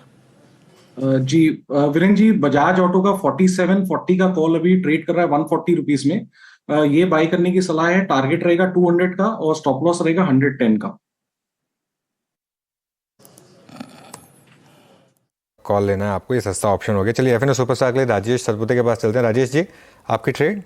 हाँ जी अनुज जी, देखिए नजर तो कोटक पे ही है, थोड़ा सा रिएट्रेट ही हो रहा है ये, लेकिन जिस तरह से सुबह से आप देखिए कोटक बैंक ने खुद का लेवल रिस्पेक्ट किया है। ये जो लेवल है करीबन 1850 से लेके 1860, इस लेवल को रिस्पेक्ट किया है, तो इसलिए मैंने कोटक को फिर से चुना है। मेरे हिसाब से कोटक में एक टारगेट पेंडिंग है, एक स्विंग ट्रेडिंग का पहला टारगेट रहेगा 1920 का, तो it's a buy in Kotak bank. Stop loss जो आपको रखना है वो रहेगा 1855 का। ओके, तो ये फिलहाल आपके लिए कोटक महिंद्रा बैंक पर एक बाय कॉल। बजाज ऑटो पर अमित सेठ ने दिया, वो था सस्ता ऑप्शन। कोटक पर आया है ये एफएनओ सुपरस्टार। और अब चार्ट के चमत्कार की बारी। विकास सालों के बताइए क्या है वो ट्रेड? देखो मुझे लगता है कि कैन बैंक यहाँ पे एक वीकली चार्ट पे एक डाउनवर्ड ट्रेंड लाइन का ब्रेकआउट यहाँ पे कैन बैंक में देखने मिल रहा है और 320 के ऊपर ये अच्छे से सस्टेन भी होते हुए देखने मिल रहा है। तो ऊपर में यहाँ पे 338 के आसपास का टारगेट कैनरा बैंक में आते हुए देखने मिल सकता है। नीचे में जो इम्पोर्टेंट सपोर्ट देखने मिल रहा है 314 के आसपास का है। तो कैन बैंक यहाँ पे बाय करना है 320 के ऊपर और टारगेट रहेगा 338 का और नीचे stop loss 314। Okay, Canara bank 322.75 पे डे हाई की ट्रेजेक्टरी में भी ट्रेड कर रहा है स्टॉक और ओ एडिशंस पीएसयू बैंक्स में आज भी अगर कहीं पे इंप्रेसिव हैं that's Canara bank post I think RBL. अब आते हैं आज का मिड कैप फंडा, गौरांग जी के सौजन्य से आएगा। गौरांग क्या पिक कर रहे हैं आप मिड कैप में आज? वीरेंद्र, हमने हेल्थ केयर और हॉस्पिटल क्षेत्र से जुड़ी हुई एक कंपनी है जिसका नाम है हेल्थ केयर ग्लोबल एंटरप्राइजेस, इस कंपनी को चुना है और हमें लग रहा है जिस प्रकार से बाकी अन्य हेल्थ केयर रिलेटेड एंटिटीज जो लिस्टेड है, अपोलो हॉस्पिटल हुआ, नारायण हृदयालय हो गया, फोर्टिस हेल्थ केयर हो गया, खास करके जो दो कंपनियां का मैंने नाम लिया पहले, अपोलो हॉस्पिटल और नारायण हृदयालय, जिस प्रकार से इन्होंने चाल चली है उसके आधार पर और आने वाले समय में जिस तरीके से कारोबार को लेकर के विस्तार योजनाएं की टिप्पणी मैनेजमेंट ने की है, मेरे ख्याल से एक अच्छा विकल्प है। अगर किसी के पास समय सीमा है तो इस स्टॉक को आप पसंद कर सकते हैं। ओके, हेल्थ केयर ग्लोबल 320 पे ये आपका एक बाय ट्रेड है मिड कैप फंडा। शुरुआत की थी हमने सस्ता ऑप्शन ट्रेड से और पहला ट्रेड था बजाज ऑटो का सस्ता ऑप्शन। अमित सेठ जी का विकल्प था कि इसको आपको ग्रिप करना है। बजाज ऑटो की कॉल 4740 की, माफ कीजिएगा, आपकी स्क्रीन पर करीब करीब 148.40 पे ट्रेड करती हुई 200 का लक्ष्य है यहाँ पे 4740 की। और सेकेंड ट्रेड हमने पिक किया था राजेश सतपुते जी के साथ। अब मतलब ऑटो के सुबह से काफ़ी ट्रेड हुए लेकिन बैंक का कोई पहला ट्रेड आया तो वह है राजेश सतपुते जी के सौजन्य से 1920 के लिए टारगेट के लिए 1874 पे कोटक बैंक फ्यूचर्स आप ले सकते हैं। और उसके बाद जो आज का 4 के चमत्कार ट्रेड था वो था विकास जी के सौजन्य से Canara bank PSU banking basket में 323 पे ट्रेड करता हुआ 38 का लक्ष्य यहाँ पे। और गौरांग ने अभी कुछ देर पहले ही हेल्थ केयर ग्लोबल पर फोकस किया, यहाँ पर आपको बाय करना है 320 का यहाँ पर लेवल है। ये मीडियम टर्म पर्सपेक्टिव से कॉल है। चंदन तापड़िया हमारे साथ, मोतीलाल ओसवाल फाइनेंशियल सर्विसेज जुड़ चुके। चंदन, गुड आफ्टरनून। 2 दिन से कंसोलेशन और आई थिंक ये बाजार को खलेगा नहीं, ये रिक्वायर्ड था और वो आ रहा है, दैट्स गुड। आपकी अप्रोच क्या है मार्केट्स पर, आपका कन्विक्शन ट्रेड? जी वीरू नमस्कार। बिल्कुल आज का कंसोलिडेशन अच्छा है और अच्छी बात यह है कि इस कंसोलिडेशन में भी एक इमीडिएट सपोर्ट 19,300 333 को होल्ड किया हुआ है। तो जब तक 300 होल्ड कर रहे हैं, हमारा ऐसा मानना है कि वापस ऊपर में 450 500 तक के स्विंग बनेंगे। ट्रेडिंग सेटअप की बात करें तो वीरू हमारा मानना है कि यहाँ पे सिलेक्टिव फर्टिलाइजर स्टॉक्स काफी अच्छा करेंगे और फैक्ट एक काउंटर जो हमें पहले से पसंद है और अभी भी इस काउंटर में पॉजिटिव मोमेंटम है। दूसरे फर्टिलाइजर स्टॉक्स में भी मोमेंटम हुआ है। सो अभी 482 483 के आसपास फैक्ट चल रहा है। हम खरीदारी की सलाह रखेंगे। 470 का स्टॉप लॉस रहेगा, ऊपर में 505 तक के टारगेट रहेंगे। उसके अलावा एक और ट्रेड सेटअप की बात करें एफएनओ में तो मेरा फोकस रहेगा एचडीएफसी लाइफ में। 5-6 दिन का कंसोलिडेशन ब्रेकआउट हुआ है, 650 का सपोर्ट है, यहाँ पे लगभग 685 688 तक के टारगेट रहेंगे। ओके, एचडीएफसी लाइफ आपका कन्विक्शन ट्रेड है। मीनवाइल निफ्टी करीब करीब 19,352 19,352 ये डे लो की ट्रेजेक्ट्री है and same is the case with Nifty bank as well. करीब करीब 45,100 की ट्रेजेक्ट्री। आज इंट्राडे जो स्विंग लो था अभी मतलब चंदन जब बात कर ही रहे थे उसी वक्त या फिर 4 का चौका के वक्त निफ्टी ने इंट्राडे स्विंग को छुआ और बैंक निफ्टी का भी इंट्राडे स्विंग अभी इस वक्त डे लो पर है। अच्छा, ये अनुज, आज मैं इनफैक्ट जब देख रहा था रिलायंस बैकफुट पे आया, एचडीएफसी बैकफुट पे था, रिलायंस डे लो पे ट्रेड कर रहा है। ये 2 इंपॉर्टेंट स्टॉक फ्यूचर्स, ये हमने 19,450 तक का सफर इनके सहारे भी तय किया था, ये भी एक इंपॉर्टेंट पाथ थे। पर ये जो कंसोलिडेशन विद नेगेटिव बायस हो रहा है अनुज, कहाँ तक रिट्रेस होने की पॉसिबिलिटी लग रही है? हाँ, ये जो सेकंड राउंड ऑफ सेलिंग आई है ये थोड़ी सी पर्टर्ब कर रही है वीरो, क्योंकि इसमें इवन आईटी भी जुड़ने लग गई है। अब देखिए इन्फोसिस भी अब डे लो पर आ गया है। लेकिन जो बात आपने कही थी ना कि ये वही स्टॉक्स थे जो हमको ऊपर लेकर गए थे, मेरे ख्याल से आपको लोअर लेवल पर स्विंग 19,250 से लेकर 19,300, इससे ज़्यादा नहीं मिलेगी इस मार्केट में। वो अगर मिल गया तो उसको लैप कर लीजिएगा, क्योंकि उसके बाद कोई ना कोई रीज़न मिलेगा मार्केट को और ये वापस 19,500 पे आएगा। एक चीज़ जो आपने नोटिस करी होगी, इन सब स्टॉक्स पे प्रेशर आ रहा है लेकिन ब्रॉडर मार्केट अभी भी एज स्ट्रॉन्ग एज एवर बनी हुई है। अभी भी देखिए इंट्राडे में mid cap index actually higher point की तरफ बढ़ रहा है, एकदम ऑल टाइम हाई की तरफ बढ़ रहा है। और बैंक निफ्टी में मुझे लग रहा है कि वो आपको मैक्सिमम टू मैक्सिमम 44,800 से 45,000 की डिप अगर मिले तो उसको लैप करिएगा। ये बीच बीच में होता रहेगा वीरू, थोड़ा सा मार्केट बीच बीच में ये 2-3 दिन इस तरीके से दिखाएगा, लेकिन सवाल यही है कि फिर ऐसे में आप अपना लॉन्ग्स होल्ड कर सकते हैं या नहीं कर सकते हैं, ये मेरे ख्याल से बड़ा सवाल होगा। लेकिन मेरे ख्याल से अगर आपको 19,250 से 19,300 मिल जाए निफ्टी पर और 44,800 से 45,000 मिल जाए बैंक निफ्टी पर, लेने वाली अपॉर्चुनिटी होगी वो, क्योंकि ये मार्केट इससे ज़्यादा फैंसी डिप आपको देगा नहीं, वो भी 1-2 दिन की डिप होगी, उससे ज़्यादा होगी नहीं, फिर मार्केट ऊपर चलने लगेगा यहाँ से। ओके इसी प्रश्न पर आपका उत्तर क्या होगा चंदन, अगर मैं इंडस्ट्रीज पे एक व्यू चाहूँ आपका? हाँ, क्योंकि कल सुबह तक आते आते जो एसएस निफ्टी का लेवल था या फिर आज का जो इंटरडे हाई है, उसके मुताबिक हमारा जो डिफरेंशियल था बिटवीन आई थिंक सीएमपी और the shortest moving average 10 day exponential moving average, वो करीब करीब 350 से 400 अंकों का हो गया था। और अगर मैं निफ्टी बैंक पे देखूं तो आज के हाई से जो द शॉर्टेस्ट मूविंग एवरेज है 10 डे में, वो करीब करीब 44,631 पे आता है। आप क्या मानते हैं, सेकेंड थॉट, कि कहाँ तक का रिट्रेसमेंट दोनों ही इंडस्ट्रीज में पॉसिबल है? बिल्कुल मेरे देखिए, सबसे पहले निफ्टी की हम बात करें तो निफ्टी लगातार पिछले 5 दिनों से हायर हाईज हायर लोज बना रहा था, यानी कि हर दिन नया हाई बन रहा था। बट आज एक पहला दिन ऐसा हुआ है जहाँ 6 दिनों की रैली के बाद न तो प्रीवियस डे का हाई निकला है और न प्रीवियस डे का लो टूटा है। तो लो टूट नहीं रहा है, इसके लिए सेलिंग नहीं आ रही, बट हाई नहीं निकल रहा है, वो इंडिकेट कर रहा है कहीं अटक रहा है। तो मेरे हिसाब से इसके लिए मैं हायर लॉस के सीक्वेंस को फॉलो करके 19,300 के लेवल को इमीडिएट एक ट्रिगर मान रहा हूँ। वो तोड़ता है तो आपको वहां से लगभग 19,125 तक की डिक्लाइन देखने बनने चाहिए। अब हम बैंक निफ्टी की बात करें तो बैंक निफ्टी में यहाँ पे पिक्चर थोड़ी अलग है। बैंक निफ्टी में कल एक हाई वेव डोजी बना था और आज एक हल्का सा बेरिश कैंडल बन रहा है, और हालांकि कल का लो 45,000 नहीं तोड़ा है, बट वो तोड़ता है तो आपको एक बार 44,500 से लेके 600 तक का लेवल मिलेगा। तो ये 45,000 का लेवल एक इंपॉर्टेंट ट्रिगर रहेगा। यदि किसी के पास पोजीशन है तो 45,000 स्पॉट के लेवल को ध्यान रखें, वो लेवल तोड़ते हैं तो 500-600 पॉइंट डिप के लिए वापस आप इंतजार कर सकते हैं। ओके अच्छा, एक बार जरा बजाज ऑटो का शेयर लेकर आइए। वो प्राइसिंग जिसकी वेट हो रही थी वो आ गई है, 2.33 लाख प्राइसिंग अनाउंस हुई है स्पीड 400 की। इसको प्लीज़ फ्लैश करिए एक बार, ये सब आज की सबसे इंपॉर्टेंट न्यूज़ थी, हमको इसका फ्लैश करना चाहिए ये। और इंटरेस्टिंग ये है कि मार्केट में एक्सपेक्टेशन थी 2.8-2.9 लाख की, और ये काफ़ी कंपेटिटिव प्राइस मानी जाएगी। और इसका मतलब ये है कि हीरो के बाद अब इनको भी समझ में आ गया है कि ये मार्केट में इस तरीके का प्राइस आपको लाना पड़ेगा। मुझे हैरानी नहीं होगी अगर आयशर पे अब एक और नॉक आए इसकी वजह से, क्योंकि ये अब सेकंड सक्सेसिव आपको एक अच्छी प्राइसिंग मिल रही है। और ये देखिए आयशर में नॉक आया एकदम से ये प्राइसिंग के आती, और बजाज के लिए एक अच्छा पॉजिटिव है ये, क्योंकि जो एक्सपेक्टेशन थी मार्केट में, कहाँ तो बात हो रही थी 3 लाख की प्राइसिंग की, कहाँ बात हो गई थी कि 2.8 लाख की प्राइसिंग आएगी, लेकिन स्पीड 400 बाइक की जो प्राइसिंग आई है वो आई 2.33 लाख। काफ़ी कंपेटिटिव है ये प्राइस, बहुत ही ज़्यादा कंपेटिटिव। ये स्पेस में अब कंपटीशन बढ़ने वाला है। आयशर की डोमिनेंस मुझे लग रहा है अब यहाँ पर काफ़ी हद तक चैलेंज होने वाली है। गौरांग जी, भले ही आपकी फेवरेट बाइक हो, लेकिन चैलेंज तो आ रहा है यहाँ पर।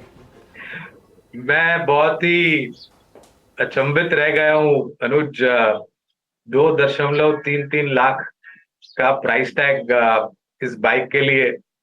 आई थिंक आयशर मोटर को अपनी रणनीति है, जहां तक प्राइस टैग का सवाल है, उनको बहुत आत्मचिंतन करना पड़ेगा अनुज, अगर उनको अपना मार्केट शेयर बना के रखना है। और वास्तविकता ये भी अनुज के पिछले 6-8 महीनों में या साल भर में जो मांग बढ़ी है 300 प्लस सीसी गाड़ियों की, वो बहुत ही ऊपर गई है। और वो सिर्फ बड़े शहरों में नहीं है अनुज, खास करके ग्रामीण और मध्यम ग्रामीण भागों से ये बातें बढ़ रही है। और मैं खुद जाकर के मैंने देखा है अनुज कि किस प्रकार से मांग, जहां पर पहले एंट्री लेवल और मिड साइज मोटरसाइकिल की मांग हुआ करती थी, वहां पर आज के तारीख में बात हो रही है 300 प्लस सेगमेंट सीसी की। तो आप देखिए कितना बड़ा मार्केट शेयर है। और मैं बहुत I'm quite surprised with this price tag of 2.33 lakh. Absolutely, market is surprised, Harshada. देखिए 2.33 लाख बहुत कॉम्पिटिटिव है ये प्राइस, बहुत ज्यादा कॉम्पिटिटिव है ये। तो आप सीधा आयशर के मुंह से निवाला छीनने वाली बात हो गई है। अब इन्होंने कहा भी है एक्चुअली, अगर आप राजीव बजाज की एक स्टेटमेंट देखें, एक बहुत इंटरेस्टिंग चीज़ उन्होंने लिखी है, मैं आपको एक्चुअली पढ़ के बताता हूँ कि ये क्या क्या लिखा है उन्होंने। अच्छा, एक क्लैरिफिकेशन भी आ रहा है इनकी तरफ से वैसे, कि ये इंट्रोडक्टरी प्राइस है पहले 1000 कस्टमर्स के लिए, पहले 1000 कस्टमर्स के लिए इंट्रोडक्टरी प्राइस है ये। लेकिन उसकी वजह से आयशर गिर गया, क्योंकि वो प्राइसिंग आ गई उसकी वजह से। लेकिन ये जो प्राइस उन्होंने अनाउंस की, पहले 1000 पहले 10,000 कस्टमर्स के लिए, पहले 10,000 कस्टमर्स के लिए ये जो है प्राइस है, लेकिन अग्रेसिव प्राइसिंग है विदाउट अ डाउट। और इसके लिए यहाँ पर इस समय एक बज रहा है आयशर मोटर्स का भी इंट्राडे लेकर आइए। बजाज ऑटो तो खैर सर्च कर ही रहा है, तो बजाज और टीवीएस हीरो मोटोकॉर्प ये दोनों के दोनों अब क्लियरली इस मार्केट में घुसने की कोशिश कर रहे हैं, जहाँ पर आयशर का दबदबा रहा था। मैं बताता हूँ एग्जैक्टली क्या कहा था उन्होंने। हाँ, if the money is in Royal Field we have no choice but to rob the bank. ये बाइट मैं चाहूँगा कि हम कट करें, इसको प्ले करेंगे आगे जाके कि if the money is in Royal Enfield we have no choice but to rob the bank. क्योंकि सवाल ये पूछा गया था कि आप 400 सीसी की सेगमेंट में क्यों एंटर कर रहे हैं। तो भाई 400 सीसी की सेगमेंट में अगर पैसा है तो अच्छा, एक बार पहले भी उन्होंने कहा था, इन्होंने तब मैं CNBC TV 18 में हुआ करता था और मैंने राजीव बजाज से बात की थी, तो उन्होंने मुझे एक चीज़ कही थी। उन्होंने कहा था कि मैं अपने ब्रदर सिद्धार्थ लाल से रिक्वेस्ट करूंगा कि थोड़ा हम मार्केट हमारे लिए भी छोड़ें वो। तो अब वो कोशिश हो रही है इस मार्केट में एंट्री की। और देखिए बजाज ऑटो का शेयर देखिए अब 5% तेज़, 5% की तेज़ी यहाँ पर, भले पहले 10,000 ग्राहकों के लिए हो, लेकिन फिर भी कंपटीशन तो है ही यहाँ पर। और उसके बाद देखते हैं क्या प्राइसिंग होगी, लेकिन स्टॉक इस समय डे हाई पर 5.5% और उतनी तेज़ी से आयशर मोटर्स गिरा वहाँ पर। और आयशर में क्या कल और आज में 10% का करेक्शन आ ही गया होगा फिर कल, क्योंकि हाँ 8% तक का करेक्शन आ ही गया है। एक बार दिखाइएगा इस हफ्ते की जो चाल रही है आयशर की, वो स्क्रीन पर लेकर आए, क्योंकि हर टिक के साथ बजाज जितना मजबूत हो रहा है और हीरो मोटोकॉर्प में जितनी तेजी आ रही है, हर टिक के साथ यहाँ पर प्रेशर क्लियरली बनता हुआ। अच्छा, इस बीच अमित सेठ का वो कॉल जो इन्होंने दिया था 4740 का, वो टारगेट हिट हो चुका है। 200 का आपने टारगेट दिया था, 222 पर ट्रेड करता हुआ आप प्रॉफिट बुक करें या कैरी करेंगे, क्योंकि मोमेंटम अब क्लियरली स्टॉक के फेवर में है। अमित जी डेफिनेटली अर्शिता मैम, थोड़ा सा ट्रेल कर लेना चाहिए, स्टॉप लॉस 190 के आसपास कर लेना चाहिए। काफी स्ट्रॉन्ग मोमेंटम है और इस ब्रेकआउट में हम देख रहे हैं वॉल्यूम का भी काफी पार्टिसिपेशन है। अगर मार्केट जिस हिसाब से अगर ये न्यूज एक्सेप्ट करती है पॉजिटिवली, क्योंकि काफी कम प्राइसिंग में लगा, तो मुझे लगता है हीरो जैसा फॉलोअप इसमें भी नेक्स्ट 1 से 2 दिनों में हम देख सकते हैं। तो मेरे ख्याल से कंटिन्यू करना चाहिए ये ट्रेड। ओके, तो इस ट्रेड को कंटिन्यू कीजिए। एक सेकंड, ये एक्चुअली इतनी ज़्यादा कंफ्यूजन हो रही है। पहले 10,000 के लिए 2.23 लाख है और उसके बाद 2.33 लाख रहने वाली है। इसको वापस हम थोड़ा चेंज करेंगे, क्योंकि थोड़ी देखिए वो वहाँ से जो इन्फॉर्मेशन आती है तो उस हिसाब से हम उसको फ्लैश करने की कोशिश करते हैं। 2.23 लाख जो है वो पहले 10,000 कस्टमर्स के लिए, और उसके बाद 2.33 लाख है। ये शेयर इसीलिए अब सस्टेन कर रहा है हायर लेवल पर, क्योंकि 2.33 लाख रहेगी कीमत, और अगर आप पहले 10,000 ग्राहकों में शामिल हो गए तो वो आपको 2.23 लाख में मिल जाएगी। और इसके लिए आयशर अब इतना गिर रहा है क्योंकि पहले 10,000 के लिए नहीं, पहले 10,000 के लिए 2.23 लाख है। इसको ठीक करिए, पहले 10,000 के लिए 2.23 लाख और उसके बाद प्राइस 2.33 लाख। तो ये काफ़ी एग्रेसिव प्राइसिंग हो गई बेसिकली। प्राइस 2.33 लाख है और पहले 10,000 के लिए मैं एक काम करता हूँ, मैं ये जो उन्होंने भेजा है ये मैं अपने ग्रुप में डाल देता हूँ और वहाँ से आप इसको उठा के डालिए। बेसिकली जो आया है, जो पहले 10,000 कस्टमर्स हैं उनके लिए 2.23 लाख, मैं फिर रिपीट कर रहा हूँ, पहले 10,000 कस्टमर्स के लिए 2.23 लाख और उसके बाद इसकी प्राइस होगी 2.33 लाख का। तो ये एक काफ़ी शानदार वैल्यू फॉर मनी प्रोपोजिशन। और अब देखते देखते बात करते करते बजाज ऑटो का शेयर 5,000 क्रॉस करने की तैयारी कर रहा है। 4900 तो आ ही गया ऑलमोस्ट। और अच्छा, ऐसा नहीं है कि हीरो मोटो गिरा उसकी वजह से, हीरो मोटो बिल्कुल अभी भी ठीक ठाक है, लेकिन आयशर उसकी वजह से एक अच्छा खासा गिरा, आयशर मोटर्स का शेयर। और कल भी इस स्टॉक के हमने बात की थी, आइडेंटिफाई किया था आपके लिए कि यहाँ पर अब गिरावट आएगी। और आज देखिए सेकेंड डे रनिंग मार्केट ने 2 दिन में आयशर मोटर्स से 10% निकाल दिया सीधा। और ये क्लियरली एक फंडामेंटल न्यूज़ की वजह से। लेकिन बजाज ऑटो में शानदार मूव, 4900 वो कॉल शायद जो थी, सारे टारगेट्स मीट हुए होंगे उसके। 4740 की कॉल दी थी, जो 200 का टारगेट था अब 222 पर आ गया। उन्होंने सोचा भी नहीं होगा इतनी जल्दी टारगेट, इतनी जल्दी। इसीलिए अमित कह रहे रुक जाइए, उसके साथ आगे और तेजी बनेगी इस पर्टिकुलर ट्रेड में। ऐसा ही होता है इसमें एक्चुअली। एक बार ना एक ट्रेड आपकी ग्रिप में आ जाए, उसके बाद इस तरीके से देखिए क्या शानदार, मेरे ख्याल से क्या शानदार वो कॉल रही। और चार्ट बहुत कुछ बता देता है। ये मेरे ख्याल से जो चार्ट है ना, वो शायद पहले ही बता रहा था कि मार्केट को अंदाज़ा था हर्षदा कि इस तरीके की प्राइसिंग आएगी। और ये देखिए 6% अब स्टॉक ऊपर। खैर एक छोटा सा ब्रेक लेते हैं और ब्रेक के बाद Gurmeet Chadha big market voices में हमारे साथ जुड़ेंगे।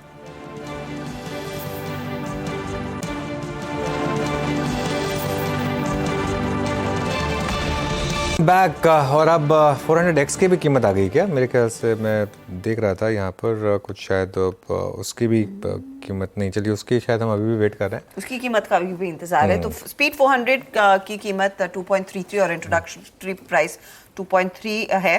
स्पीड 400X मेरे ख्याल में उससे थोड़ी सी ज़्यादा रहेगी, उससे ज़्यादा रहेगी ऑब्वियसली, लेकिन ये भी ठीक ठाक थी। और इसका इम्पैक्ट देखिए आप, इस समय बजाज ऑटो डे हाई पर, आयशर मोटर्स डे लो पर, और 2 दिन में करीब 9,000 करोड़ का मार्केट कैप आयशर मोटर्स का चला गया।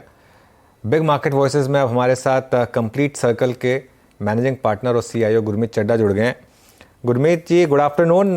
पहले इसी स्पेस से शुरुआत करते हैं, 2 व्हीलर स्पेस से, क्योंकि आयशर का दबदबा रहा है इस स्पेस में, लेकिन 2 दिन में पहले हीरो हार्ले के साथ और आज बजाज ट्रायम्फ के साथ क्लियरली अब ये कह रहे हैं कि अब इस मार्केट में हम भी आना चाहते हैं और हम अब ऐसी प्राइसिंग लाएंगे जिससे आपको कंपटीशन मिलेगा। क्या आयशर शेयर होल्डर्स के लिए डरने की ज़रूरत है? और जो 2 दिन में 8-9% का नॉक आया है, क्या जस्टिफाइड आपके हिसाब से? मुझे लगता है अनुज अभी थोड़ा सा नीजर रिएक्शन है। आपको याद होगा जब जावा एसडीबी लॉन्च किया था पीछे साल भर पहले, तो तब भी ये रिएक्शन आया था। और आप देखिए उसका अभी भी 3,000 यूनिट के आसपास का मंथली नंबर है, मार्केट एक्सपैंड कर रहा है। आयशर 75,000 से 77,000 का, जून में आई थिंक 77,000 का वॉल्यूम किया है एक्सपोर्ट्स में लाके, ऑफ कोर्स। और आयशर का अगर आप देखेंगे तो 2,000 से ऊपर आउटलेट्स है, 1100 के आसपास नॉर्मल है और 1,000 के आसपास स्टूडियो आउटलेट है, क्योंकि प्रीमियम बाइक सिर्फ मॉडल नहीं होता, एक पूरा एक्सपीरियंस देना होता है। और इंडिया में जो है सिटी ड्राइविंग ज्यादा है, रोड ही कम है, और स्पेशली मेट्रोज में, और अलग अलग ज्योग्राफी की अलग अलग प्रेफरेंसेज है। तो मुझे लगता है कि थोड़ा रिएक्शन आ रहा है, थोड़ा स्पेस जरूर क्राउड हो रहा है और कंपटीशन आएगा। इसका मेन इम्पैक्ट मुझे लगता है जो रॉयल एनफील्ड प्राइस हाई करने वाला था उस पर पड़ेगा। जब उनका नंबर आया तो स्ट्रीट को लग रहा था, जब एबिटा मार्जिन उनका 24-25% आया तो एक थोड़ा रिन्यूड ऑप्टिमिज्म आया कि वॉल्यूम ग्रोथ आ रही है, थोड़ा सा हाइक भी आएगा तो मार्जिन और इंप्रूव होगी। मुझे लगता है वहां थोड़ा सा हमें इम्पैक्ट देखने को मिल सकता है। बट तो उसको अभी जैसे अगर आप बात करें 250cc की जो X440 है, हीरो बात कर रहा है 100 आउटलेट की अगले साल करने की। तो मुझे लगता है टाइम लगता है डिस्ट्रीब्यूशन रीच वैसे बनाने में, और थोड़ा सा नीचे रिएक्शन बिल्कुल आ सकता है। गुरमीत जी, ये आपके मतलब आपका अंदर का एनालिस्ट बोल रहा है, आपके अंदर का फैन बोल रहा है? क्योंकि वीरू ने एक फोटो शेयर की है, एक बार जरा वो फोटो लेकर आइए जरा। वीरू, क्या लग रहा है आपको? हाँ, मुझे लगता है बुलेट के शौकीन है ये, शेयर होल्डर भी हूँ और बाइक ओनर, पंजाबी मुंडा और बुलेट का शौकीन ना हो है। सॉरी वीरू, कुछ कह रहे हैं आप? पंजाबी मुंडा और बुलेट का शौकीन ना हो, ऐसा हो नहीं सकता। पंजाबी मुंडा बुलेट का शौकीन ना हो, ऐसा हो नहीं सकता। बुलेट क्या, एक बार जरा दिखाइए वो फोटो, वो जरा, क्योंकि ताकि लोगों को कॉन्टेक्स्ट पता चले हम किस कॉन्टेक्स्ट में बात करें। अच्छा चल ठीक है, वो पिक्चर आएगी तो दिखाएंगे। खैर, अच्छा वैसे बात करते करते मारुति एक बार वापस लेकर आइए। मारुति 10,000 हिट कर रहा है क्या? ऑलमोस्ट हिट हो गया। ओके, 10,000 हिट हो गया मारुति में, 5 डिजिट स्टॉक अब मारुति। गुरमीत जी, क्या व्यू रहेगा मारुति पर 5 डिजिट्स में ये स्टॉक?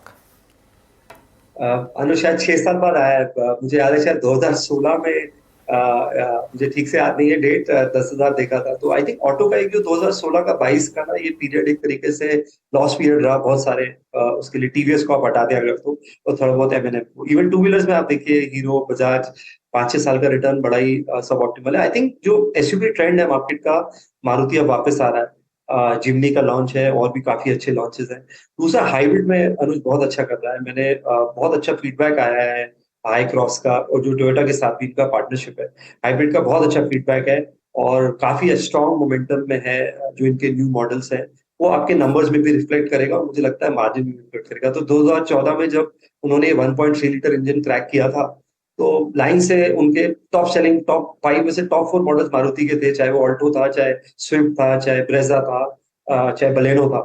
आई थिंक वापस से मुझे लगता है हाइब्रिड में मारुति में टोयोटा पार्टनरशिप जो है इसको क्रैक करने वाला है। ईवी पोर्टफोलियो की भी अब थोड़ा लेट आया बट आ रहा है। बट मेरा प्रेफरेंस अभी भी एमएनएफ पे ज्यादा है, क्योंकि वहां मुझे इस साल ट्रैक्टर में भी रिवाइवल दिख रहा है। उन्होंने मार्केट शेयर गेन किया लास्ट ईयर, 41-42% पे मार्केट शेयर आ गया उनका, और ये साल रूरल रिकवरी मुझे लगता है काफी स्ट्रॉन्गली सरप्राइज करेगी।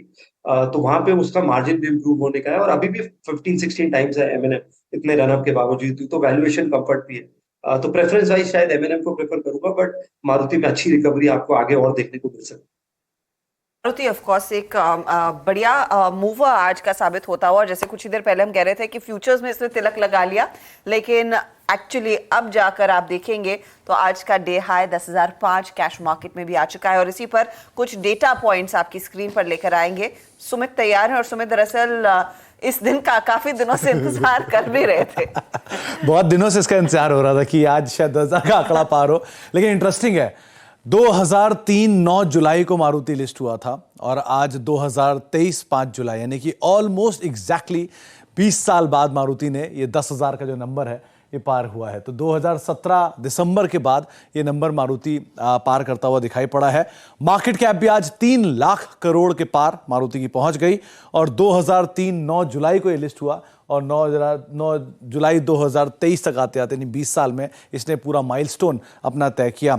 और 2003 में सरकार ने 25% हिस्सेदारी बेची थी, धीरे धीरे करके फिर ये सुजुकी के हाथ में पूरी तरह से चला गया और अब एक एमएनसी के तौर पे कामकाज करता है।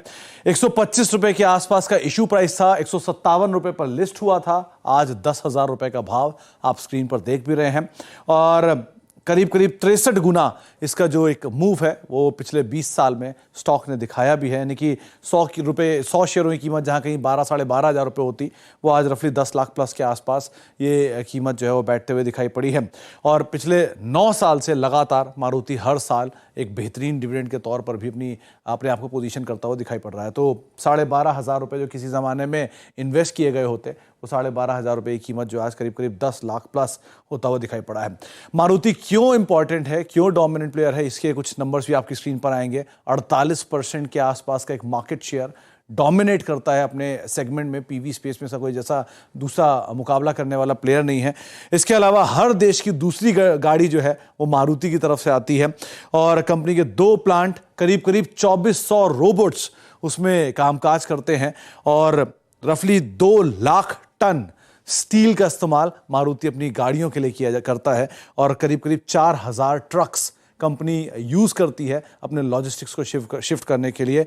2500 वेंडर्स कंपनी के लिए कामकाज करते हैं जो कंपनी को एंसिलरी प्रोवाइड कराते हैं। तो इस तरह के mega company, mega engineering company आप मारुति के तौर पर देख भी रहे हैं। और 1981 में इस कंपनी की शुरुआत हुई थी। 1982 में सुजुकी के साथ एक एग्रीमेंट हुआ था। 1983 में पहली गाड़ी मारुति 800 जो कि ग्रीन पार्क के एक इंडिविजुअल को दी गई थी कंपनी की तरफ से। और उसके अलावा कंपनी ने वैन, जिप्सी जैसी प्रोमिनेंट कार्स भी बनाई हैं जो कि कंपनी की हिस्ट्री में बड़े नाम के तौर पर आई है। 1986 में कंपनी ने एक बढ़िया कार जो कि 1 लाख रुपए की कार बनाने का जो जिम्मा था वो भी कंपनी के हाथ में आया था। और 87 में कंपनी ने करीब करीब 500 गाड़ियाँ एक्सपोर्ट भी की थी। ये पहला एक्सपोर्ट कंपनी की तरफ से होता हुआ दिखाई पड़ा जो कि 1987 में हुआ। कुछ आइकॉनिक प्रोडक्ट्स जो कंपनी के आपकी स्क्रीन पर आएंगे जिसमें आप सभी वो नाम जानते हैं जो कि कंपनी ने विद टाइम हिस्ट्री में प्रोड्यूस किए। 800, स्टीम, वैगनार, स्विफ्ट, डिजायर और ब्रेजा, ये कुछ ऐसे बड़े नाम हैं जो कि हिस्ट्री में कंपनी की तरफ से आते हुए दिखाई पड़े। इसमें एक ओमनी मिस हो गया जो कि कंपनी की वैन के तौर पर काफ़ी प्रोमिनेंटली चलता था। बिल्कुल सुमित, बहुत बहुत शुक्रिया। मारुति में गवर्नमेंट ने जो अपना रेसिडुअल स्टेक बेचा था 2007 में, उस रेसिडुअल स्टेक की वैल्यू उस समय पे कंपनी जब मेजॉरिटी स्टेक था उससे ज़्यादा थी, तो तभी लग रहा था कि चलिए अच्छा कर दिया। लेकिन क्यों आपको थोड़े बहुत शेयर अपने पास रखने चाहिए। तब उन्होंने 3 करोड़ शेयर बेचे थे। उस समय प्राइस था हर्षदा, जिस प्राइस पर बेचे थे 800 रुपये पर शेयर पर, ठीक है। 2400 करोड़ रुपये उस समय गवर्नमेंट को मिले थे। बहुत लगा होगा कि बहुत बड़ा है। अब वो रखे होते 3 करोड़ शेयर तो आज 30,000 करोड़ का रेसिडुअल स्टेक होता है सिर्फ गवर्नमेंट के पास। बट खैर ये चीज़ें मतलब हाइंडसाइट में अच्छी लगती हैं। अच्छा, वो फोटो जिसकी हम बात कर रहे थे, एक बार वो आ गई है जरा, एक बार लेकर आइए जरा।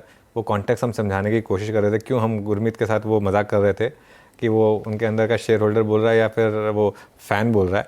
ये गुरमीत और उनके बेटे की फ़ोटो उनकी बाइक के साथ। तो बेटा भी फ़ैन है आपका इस बाइक का, गुरमीत जी? बिल्कुल अनुज, एक्चुअली ऑफिस में बाइक मिलती नहीं है, टर्न बाय टर्न सब यूज करते रहते हैं कंप्लीट सब। काफी फैन क्वालिटी। ये तो बहुत जेनरस चीज आपने कह दी, क्योंकि जब अनुज होपफुली ऑफिस जब बाइक लेकर आएंगे शायद हमें भी मौका मिलेगा उसे यूज करने का। 100% सबको मौका मिलेगा एक्चुअली। वो ये चीज़ें कुछ एकदम ऐसी होती हैं। हमारे मतलब दिल्ली ऑफिस में भी मेरे जो बहुत अच्छे दोस्त हैं उनके पास बाइक थी, तो वो भी हर कोई बोरो करता रहता था रॉयल एनफील्ड की। तो खैर बाइक का करिश्मा ही ऐसा है। खैर ये बातें हो गई बाइक्स की और गाड़ियों की, अब थोड़ा सा और मार्केट की बात कर लेते हैं। गुरमीत जी, इस समय आपका फोकस कहाँ पर है? क्योंकि मार्केट ऑल टाइम हाई पर है, तो ऑब्वियसली कोई भी शेयर अगर आप ले रहे हैं, कोई भी शेयर रेकमेंड कर रहे हैं, तो थोड़ी रिस्पॉन्सिबिलिटी बढ़ जाती है उस हिसाब से। इस समय कहाँ पर मौके हैं आपके हिसाब से? अनुज, हमको सीमेंट एज अ स्पेस बहुत अच्छा लग रहा है। शायद 10 साल बाद जो डिमांड है वो सप्लाई को आउटपेस करती हुई दिख रही है। इंफ्रा स्पेंडिंग की वजह से हाउसिंग डिमांड बहुत स्ट्रॉन्ग है, अंडरलाइंग स्ट्रेंथ है। हमने देखा पीछे अल्ट्राटेक ने बात करी कि 100% कैपेसिटी यूटिलाइजेशन था। इनफैक्ट अगर आप साउथ को हटा देंगे तो कैपेसिटी यूटिलाइजेशन लगभग 83-84% है। इनफैक्ट साउथ में भी करीबन 66-67%। उसके अलावा रॉ मटेरियल कॉस्ट सॉफ्टन हुई है, तो ये स्पेस हम देख रहे हैं। इसमें बड़े नाम भी देख रहे हैं, अल्ट्राटेक है, अंबुजा है, नीचे भी देख रहे हैं, रैमको है। एक टर्न अराउंड स्टोरी है सागर सीमेंट, उसे भी हम ट्रैक कर रहे हैं। और मेरा ये मानना है कि ये एक स्ट्रक्चरल शिफ्ट देखने को मिल रहा है सीमेंट में बड़े समय के बाद। और मैं ये मानता हूँ कि ये जो कैपेक्स साइकिल है ये लंबी होने वाली है इंडिया में। मुझे real estate as a pocket भी अच्छा लग रहा है। बहुत टाइम बाद रूल्स बहुत चेंज हुए हैं, रेरा का जो इम्पैक्ट है अब देखने को मिल रहा है, कॉर्पोरेटाइजेशन हो रहा है लेंडर्स का, बहुत क्लियरली एविडेंट है। अगर आप 5 लॉन्चेस देखेंगे एनसीआर में, 5 में से 4 लॉन्चेस जो है बड़े बिल्डर्स के हैं, गोदरेज है, डीएलएफ है, मैक्स है, एलएनटी है, तो वो देखने को मिल रहा है। रूल्स चेंज हुए हैं एनसीआर में, जैसे आपको 10 साल के लीज पे लैंड मिलता था, अभी 3 मंथ्स में आपको अपफ्रंट पेमेंट करना है। तो अगर आप 500 करोड़ या 1000 करोड़ का लैंड पार्सल लेंगे तो उसका कंप्लीशन भी जल्दी करेंगे फ्रॉम रिटर्न रेशियो परस्पेक्टिव, और डिमांड सस्टेन हो रही है। डीएलएफ का इनफैक्ट जो रेंटल पोर्टफोलियो है उसका भी जो इनकम है स्टैटिक है, उसमें मुझे लगता है और आपको इम्प्रूवमेंट देखने को मिलेगा। इस साल अच्छा गाइडेंस है 12,000 करोड़ के प्री सेल का, जो कि मुझे लगता है एक्सीड करने वाले हैं। तो रियल एस्टेट बहुत समय बाद मुझे लगता है एक अच्छी साइकिल में आ रहा है, स्पेशली नॉर्थ। और थोड़ा सा रूरल रिकवरी हम कोशिश कर रहे हैं कहने की, मुझे लगता है। और आपको अभी तो सिर्फ प्राइस हाइक हुआ एमएसपी में, आपको और मेजर्स देखने को मिलेंगे जैसे जैसे एमपी, राजस्थान बड़े स्टेट इलेक्शंस आएंगे, तो रूरल रिकवरी को हम एग्रोकेमिकल है, ट्रैक्टर मेकर्स है, उस तरीके से, और कुछ एक्सटेंट तक 2 व्हीलर है, हमने थोड़ी सी चर्चा भी करी। आप देखिए इतने रनअप के बाद भी बजाज अभी भी 22 के मल्टीपल, 23 के मल्टीपल है, तो अच्छी बैलेंस शीट है, स्ट्रॉन्ग बैलेंस शीट है। तो अगर रूरल रिकवरी आती है तो थोड़ा सा अच्छा ट्रेंड देखने को मिल सकता है। मैं आपसे वेरी क्विकली संवर्धन मदरसन पर भी एक राय लेना चाहती हूँ गुरमीत, क्योंकि स्टॉक पर आपकी कवरेज है और अच्छी पकड़ है। ये जो होंडा की सब्सिडी के साथ करार हुआ है 81% स्टेक जो एक्वायर करेंगे, ये कितना फायदा और कितनी जल्दी फायदा कमा कर देगा in terms of earnings? Positive है, बट शायद प्राइस में रिफ्लेक्ट कर गया है कि आजकल बहुत जल्दी बाजार डिस्काउंट करता है अच्छी न्यूज को भी, खराब न्यूज को भी। मुझे लगता है अगर मारुति और बजाज के नंबर्स बढ़ रहे हैं तो हमें देखना चाहिए कि कौन सी एंसिलरी सबसे ज्यादा बेनिफिट हो रही है। जैसे जब टीवीएस के नंबर बढ़ना शुरू हुए थे तो हमने थोड़ा सा इम्पैक्ट शानदार में देखा, क्योंकि जो उनका टॉप मॉडल है रेडर, उसमें 17,000 रुपए का ऑलमोस्ट का उनका किट वैल्यू है पर व्हीकल। फ्रेम बनाते हैं, मेटल कास्टिंग्स है, लॉक्स है, काफी बड़ा पोर्टफोलियो है। सिमिलरली अब उन्होंने एचएमएसआई ऐड किया, और अगर हीरो में भी रिवाइवल आता है, हीरो उनका बहुत बड़ा क्लाइंट था, तो वहां और इम्पैक्ट देखने को मिल सकता है। सिमिलरली बजाज और मारुति, उनो मिंडा सबसे बड़ा किट सप्लायर, किट वैल्यू बोलते हैं। तो थोड़ा सा अगर हम लेवल 2 जाएंगे ऑटो में, तो मुझे लगता है वहां शायद ज्यादा वैल्यू अनलॉकिंग होगी। जैसे जैसे फ्रंट लाइन मेन ओईएम्स अच्छा करेंगे, पूरा उसका ट्रिकल डाउन इम्पैक्ट जो है और एंसिलरीज पे भी आएगा। जी हाँ, इस बीच आप निफ्टी दिखाई एट एग्जैक्टली 244, जब हमने 4 का चौका की शुरुआत की थी, डेढ़ों पर था 19338, यानी इस वीकली कॉन्ट्रैक्ट का जो कि कल क्लोज होगा, उसका सबसे बड़े पुट राइटर का जोन फिर एक बार काम कर गया, उसका कॉन्फिडेंस। और आप देखिए वहाँ से अब लगभग ये पुल बैक 60, 70, 75 अंकों का हो चुका है, तो अपनी हाई ट्रेजेक्ट्री को निफ्टी अभी भी मेंटेन करता हुआ।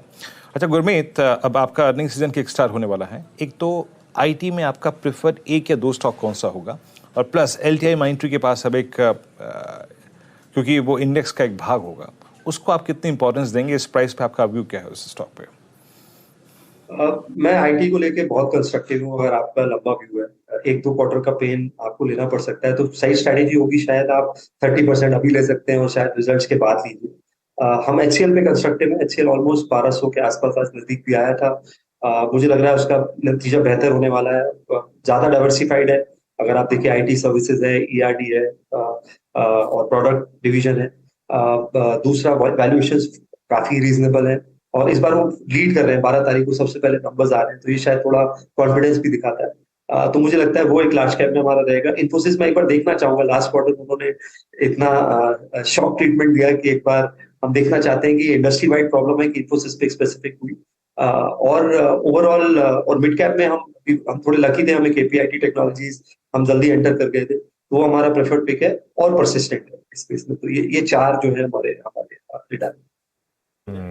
ओके, अच्छा, by the way Indian market का market cap 300 lakh crore cross किया है पहली बार, तो ज़बरदस्त मूव्स यहाँ पर। गुरमीत, एक आखिरी सवाल, एक आपका फेवरेट स्टॉक रहा है HDFC बैंक, 3 साल के अंडर परफॉर्मेंस के बाद शानदार मूव्स यहाँ पर पिछले कुछ दिनों में, आज ऑब्वियसली थोड़ी प्रॉफिट टेकिंग, लेकिन यहाँ पर अब क्या व्यू आपका? अनुज, बहुत कंस्ट्रक्टिव है। आप देखिए, हमारा सबसे बड़ा बैंक का लोन बुक 24 लाख करोड़ है। आज आप टॉप 5 बैंक उठाइए, 4 चाइना के हैं, सब 5 से 6 ट्रिलियन डॉलर की लोन बुक पे है। आपका JP मॉर्गन 3.5 ट्रिलियन है, BNP पारिबास 3.5 ट्रिलियन डॉलर। इनफैक्ट नोवा स्कॉशिया बैंक है कनाडा का, वो 1.5 ट्रिलियन, टॉप 30 में भी नहीं है हमारे कोई भी बैंक। और जैसे जैसे ये जर्नी आएगी, हमेशा मैंने बोला है कि 1 दर्जन HDFC, ICICI और बजाज फाइनेंस चाहिए इस 5 ट्रिलियन और 10 ट्रिलियन की जर्नी में, और 15 टाइम के अर्निंग मल्टीपल पे है, कमांड बुक वैल्यू 3 पे है। मैंने 3 बुक वैल्यू HDFC के एटलीस्ट अपने 15 सालों में नहीं देखी है बहुत बार।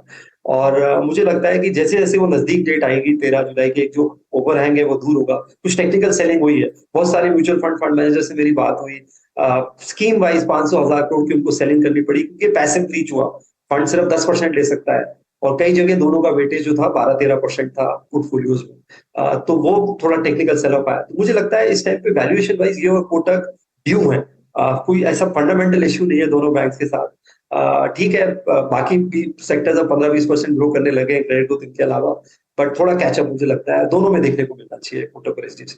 ओके गुरमीत जी, बहुत बहुत शुक्रिया जुड़ने के लिए आज हमारे साथ और बात करने के लिए, थैंक यू सो मच। चलिए अब यतिन के पास चलते हैं और जरा डीलिंग रूम का फीडबैक जान लेते हैं। Yatin, good afternoon. Good afternoon. और 2 स्टॉक्स आज डीलर्स के रेडार पे हैं। सबसे पहले एक्साइड, और कुछ दिनों पहले इस स्टॉक के बारे में हमने बात की थी, जिसके बाद स्टॉक में 10-15% का मूव आया था। करंट लेवल्स पे भी डीलर्स को लगता है कि ट्रेडिंग के लिहाज से यहाँ BTST का ट्रेड लिया जा सकता है। 255 से लेकर 260 तक के लेवल्स डीलर्स को लगते हैं स्टॉक पे आना चाहिए, तो यहाँ से लगभग 5 से 7 रुपये की अपसाइड फ्यूचर्स में देखने को मिल सकती है। ओपन इंटरेस्ट में 10% का एडिशन हुआ है और फ्रेश लॉन्ग्स यहाँ बनते हुए दिखाई पड़ रहे हैं। इसके अलावा आदित्य बिरला कैपिटल, आज पहला दिन है जहाँ स्टॉक में सीरियस सेलिंग देखने को मिल रही है, लॉन्ग अनवाइंडिंग होता हुआ दिखाई पड़ रहा है, और ऑब्वियसली QIP का अलॉटमेंट भी आएगा, जिसके कारण यहाँ आपको थोड़ा बहुत सेलिंग प्रेशर आता हुआ दिखाई पड़ सकता है। डीलर्स को लगता है लोअर साइड पे 182 से लेकर 185 तक के लेवल्स पॉसिबल है, तो यहाँ एक वो शॉर्ट सेल करके चल रहे हैं। शुक्रिया यतिन, बहुत बहुत इन दोनों स्टॉक्स पर जानकारी देने के लिए। मार्केट का एक बार क्लोज समझ लेते हैं, फिर BTST ट्रेड्स पर आएंगे। देखिए क्लियरली जो मैं वीरू के साथ चर्चा में भी डिस्कस कर रहा था कि बाय ऑन डिप्स का मार्केट है, और वो डिप को लैप करिए और देखिए क्या शानदार मूव निफ्टी और बैंक निफ्टी दोनों में।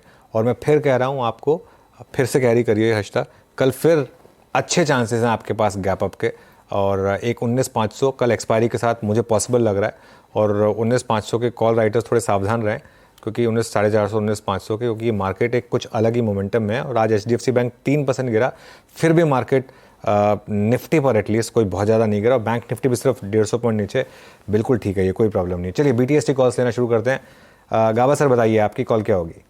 बिल्कुल, कॉल है गोदरेज कंज्यूमर, ट्रेड करें 1097, टारगेट स्टॉप होना चाहिए 1090 का बस, अपसाइड टारगेट 1125, एक नियर टर्म टारगेट है, और भी हाई जोन देखेंगे गोदरेज कंज्यूमर। गोदरेज कंज्यूमर में एक ट्रेड तेजी का साफ बनता हुआ दिखाई दिया, आज मोमेंटम रहा है FMCG स्पेस में। चंदन, आपका ट्रेड? बिल्कुल, देखिए पहले हमने JK टायर और HDFC लाइफ की बात की, अब नए ट्रेड के हिसाब से मैं टाइटन में फोकस करूंगा, विद द व्यू कि यहाँ पे मार्जिन ऑफ सेफ्टी भी है और मोमेंटम भी मिलेगा। स्टॉक कंटिन्यूअसली होल्ड कर रहा है, लगातार पिछले कुछ दिनों से यहाँ पे हाई टॉप हाई बॉटम के सीक्वेंस इंटेक्ट है, तो 3070 40 रुपए नीचे का स्टॉप लॉस रहेगा। यहाँ से लगभग 90 रुपए की तेजी आनी चाहिए, तो 3070 के स्टॉप लॉस से 3200 तक के टारगेट टाइटन बनने चाहिए। ओके, टाइटन 3109 पे याद रखिएगा, टाइटन का ये क्लोज इसका करियर का सबसे सर्वोच्च स्तर, all time high for Titan. Rajesh ji, आप क्या पिक कर रहे हैं कल के लिए? वीरेंद्र जी, देखिए मैं भारत फॉर्ज को लेके जाऊंगा। पिछले 2-3 दिनों से इस पे ये ट्रैक पे है, और आज यहाँ पे एक टेक्निकली ब्रेकआउट हुआ है, तो ये जो ब्रेकआउट हुआ है, कंसोलिडेशन एंड ब्रेकआउट, इसका टारगेट बनता है करीबन 870 का, तो बाय करना है with stop loss of 840 buy Bharat Forge. Okay, Bharat Forge पर बाय करना है। अमित जी, आप क्या लेके जाएंगे? अमित जी अनम्यूट करिए। जी अनुज जी, मैं HUL लेके जाऊंगा। HUL में काफी दिनों बाद एक नीट क्लीन ब्रेकआउट आया है, वॉल्यूम्स भी सपोर्टिव है आज के सत्र में। 2754 का इसका प्राइस है। टारगेट HUL के रहेंगे 2810 रुपए के, कैश की बात कर रहा हूँ, और स्टॉप लॉस रहेगा लगभग 2720 रुपए का। HUL शानदार मूव। यहाँ पर भी Mahindra and Mahindra day high पर बंद हो रहा है, Kotak Mahindra bank day high पर बंद हो रहा है। अच्छा, एक बार TCS का इंटरडे चार्ट लेकर आइए जरा। TCS में भी एक अच्छा मोमेंटम, और उसके अलावा Larsen and Toubro lower level से सभी स्टॉक्स अच्छा घूमे, और खासतौर से TCS और इन सब स्टॉक्स ने मदद की मार्केट की एक अच्छी क्लोज के लिए।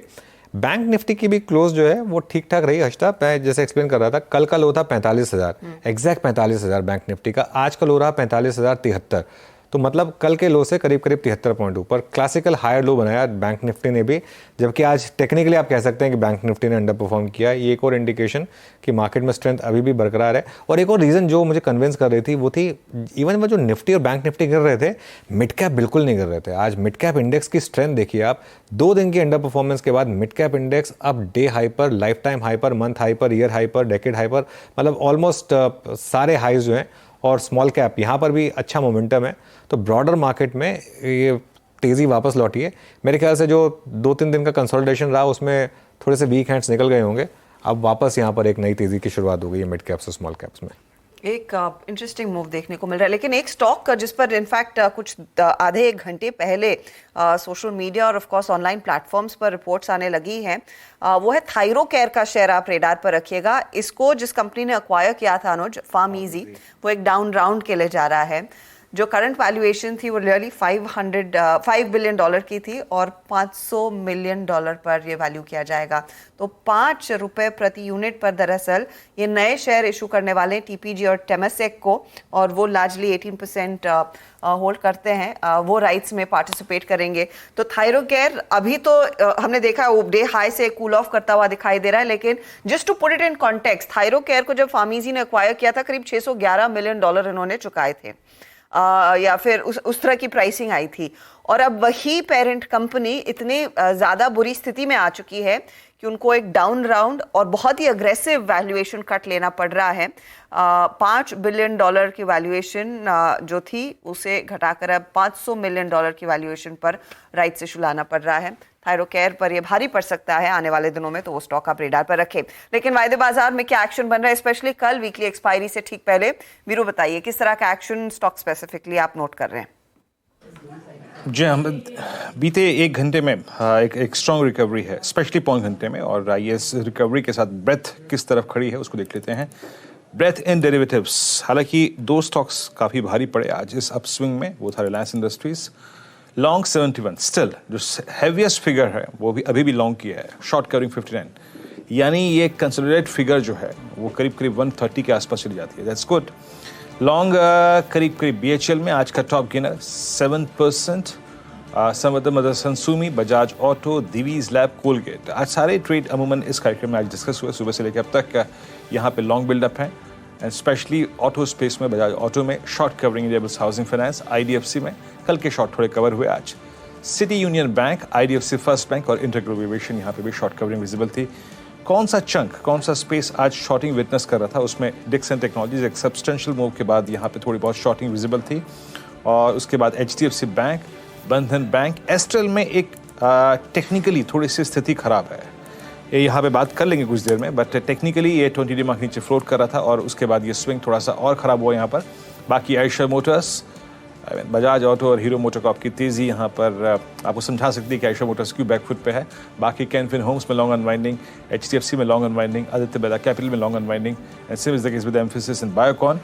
सेक्टर्स की बात करूं अगर मैं आज, सेक्टर्स जो टॉप OI कैरी कर रहे हैं अपने साथ, उसमें याद रखिएगा अगेन ऑटो ही है।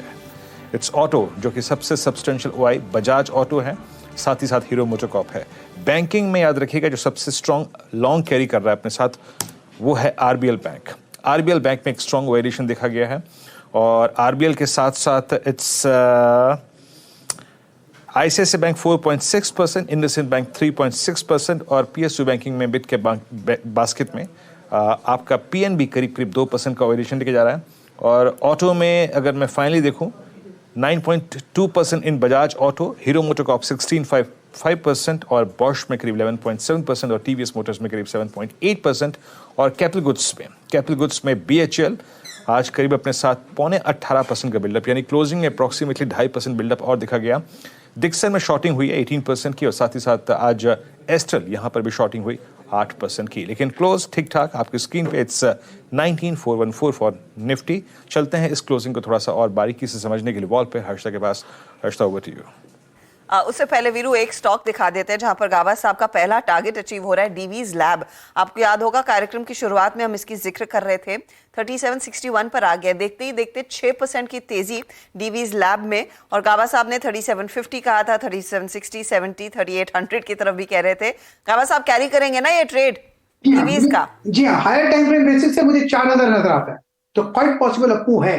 मेरे ख्याल से आप स्टॉप बढ़ाना चाहिए 3700 का बस, and carry it long, right the trend.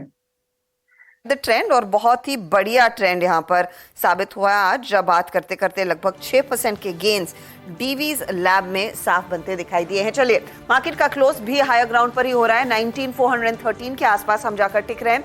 24.2 पर हल्का दिन रहा है, लेकिन पॉजिटिव टेरिटरी में क्लोज, कंसिडरिंग आज ज्यादातर समय हमने कुछ मार्केट को नेगेटिव टेरिटरी में देखा था। निफ्टी बैंक में दबाव करीब 100 पॉइंट तक का, इतनी ज्यादा गिरावट नहीं आई है, लेकिन 100 पॉइंट का हल्का कंसोलिडेशन आप क्लियरली कह सकते हैं। निफ्टी आईटी पर ध्यान दीजिए, यहां पर तेजी आई और टेक महिंद्रा की अगुवाई में दरअसल तेजी बनती दिखाई दी है। 100 पॉइंट का इजाफा निफ्टी आईटी और लगे हाथ आपके लिए एफएमसीजी इंडेक्स भी लेकर आते हैं, क्योंकि वो भी लाइफ हाइज पर आज ट्रेड करता हुआ दिखाई दिया। नियरली 2% तक का इजाफा बनता दिखाई दिया है। अब कुछ खास स्टॉक्स आपकी स्क्रीन पर। LTI माइंट्री, जिस दिन या जिस अपडेट का इंतजार था कि 13 जुलाई ऑनवर्ड ये निफ्टी 50 का हिस्सा बनेगा, आज थोड़ा सा कॉन्ट्रैक्शन देखने को मिला, 15 रुपए की गिरावट रही। लेकिन आज की जो पूरी लाइमलाइट थी वो बजाज ऑटो, हीरो मोटोकॉर्प ने एक बार फिर अपने नाम की है। बजाज ने ट्रायम्फ के साथ जो स्पीड 400 और स्क्रैम्बलर 400X लॉन्च की, और प्राइसिंग बहुत ही कॉम्पिटिटिव आई है। 2.33 लाख की स्पीड 400 की, स्टॉक नेली 6% भागा, 4,893 पर पहुंचा। आप देखिए हीरो मोटोकॉर्प, कल की तेजी के बाद आज वो फॉलो थ्रू देखने को मिला है, स्टॉक में 4% के गेन्स बनते दिखाई दिए। आज मारुति ने भी एक मल्टीपर्पस व्हीकल इनविक्टो लॉन्च की, प्राइसिंग 28 लाख तक जा रही है, लेकिन 3-3.5% ऊपर, और आज इंट्राडे में हमने 10,000 का लेवल भी छू लिया है।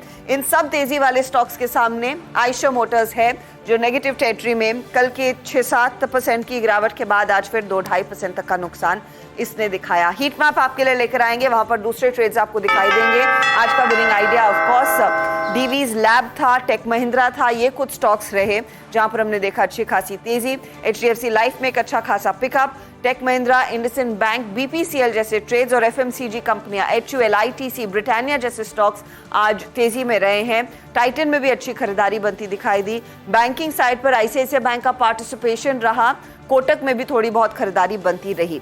आज HDFC और HDFC बैंक में थोड़ा सा विराम लगा है तेजी पर। आयशा में हमने देखा कुछ करेक्शन देखने को मिला, बाकी सब FMCG चले। टाटा कंज्यूमर में इतना कैचअप नहीं आया, तो इसका इंतजार रहेगा कि क्या ये बाकियों के साथ compete कर पाता है या नहीं। आज एक्सिस बैंक नर्म, रिलायंस थोड़ा सा फ्लैट ट्रेड करता हुआ, ये फिलहाल आपके लिए मार्केट का क्लोज है। 19,411 पर इंडेक्स जाकर टिक रहा है, करीब करीब 26 अंकों की बढ़त पर। आज का डे हाई 19,421 था, तो हाई से ज्यादा हम दूर नहीं है।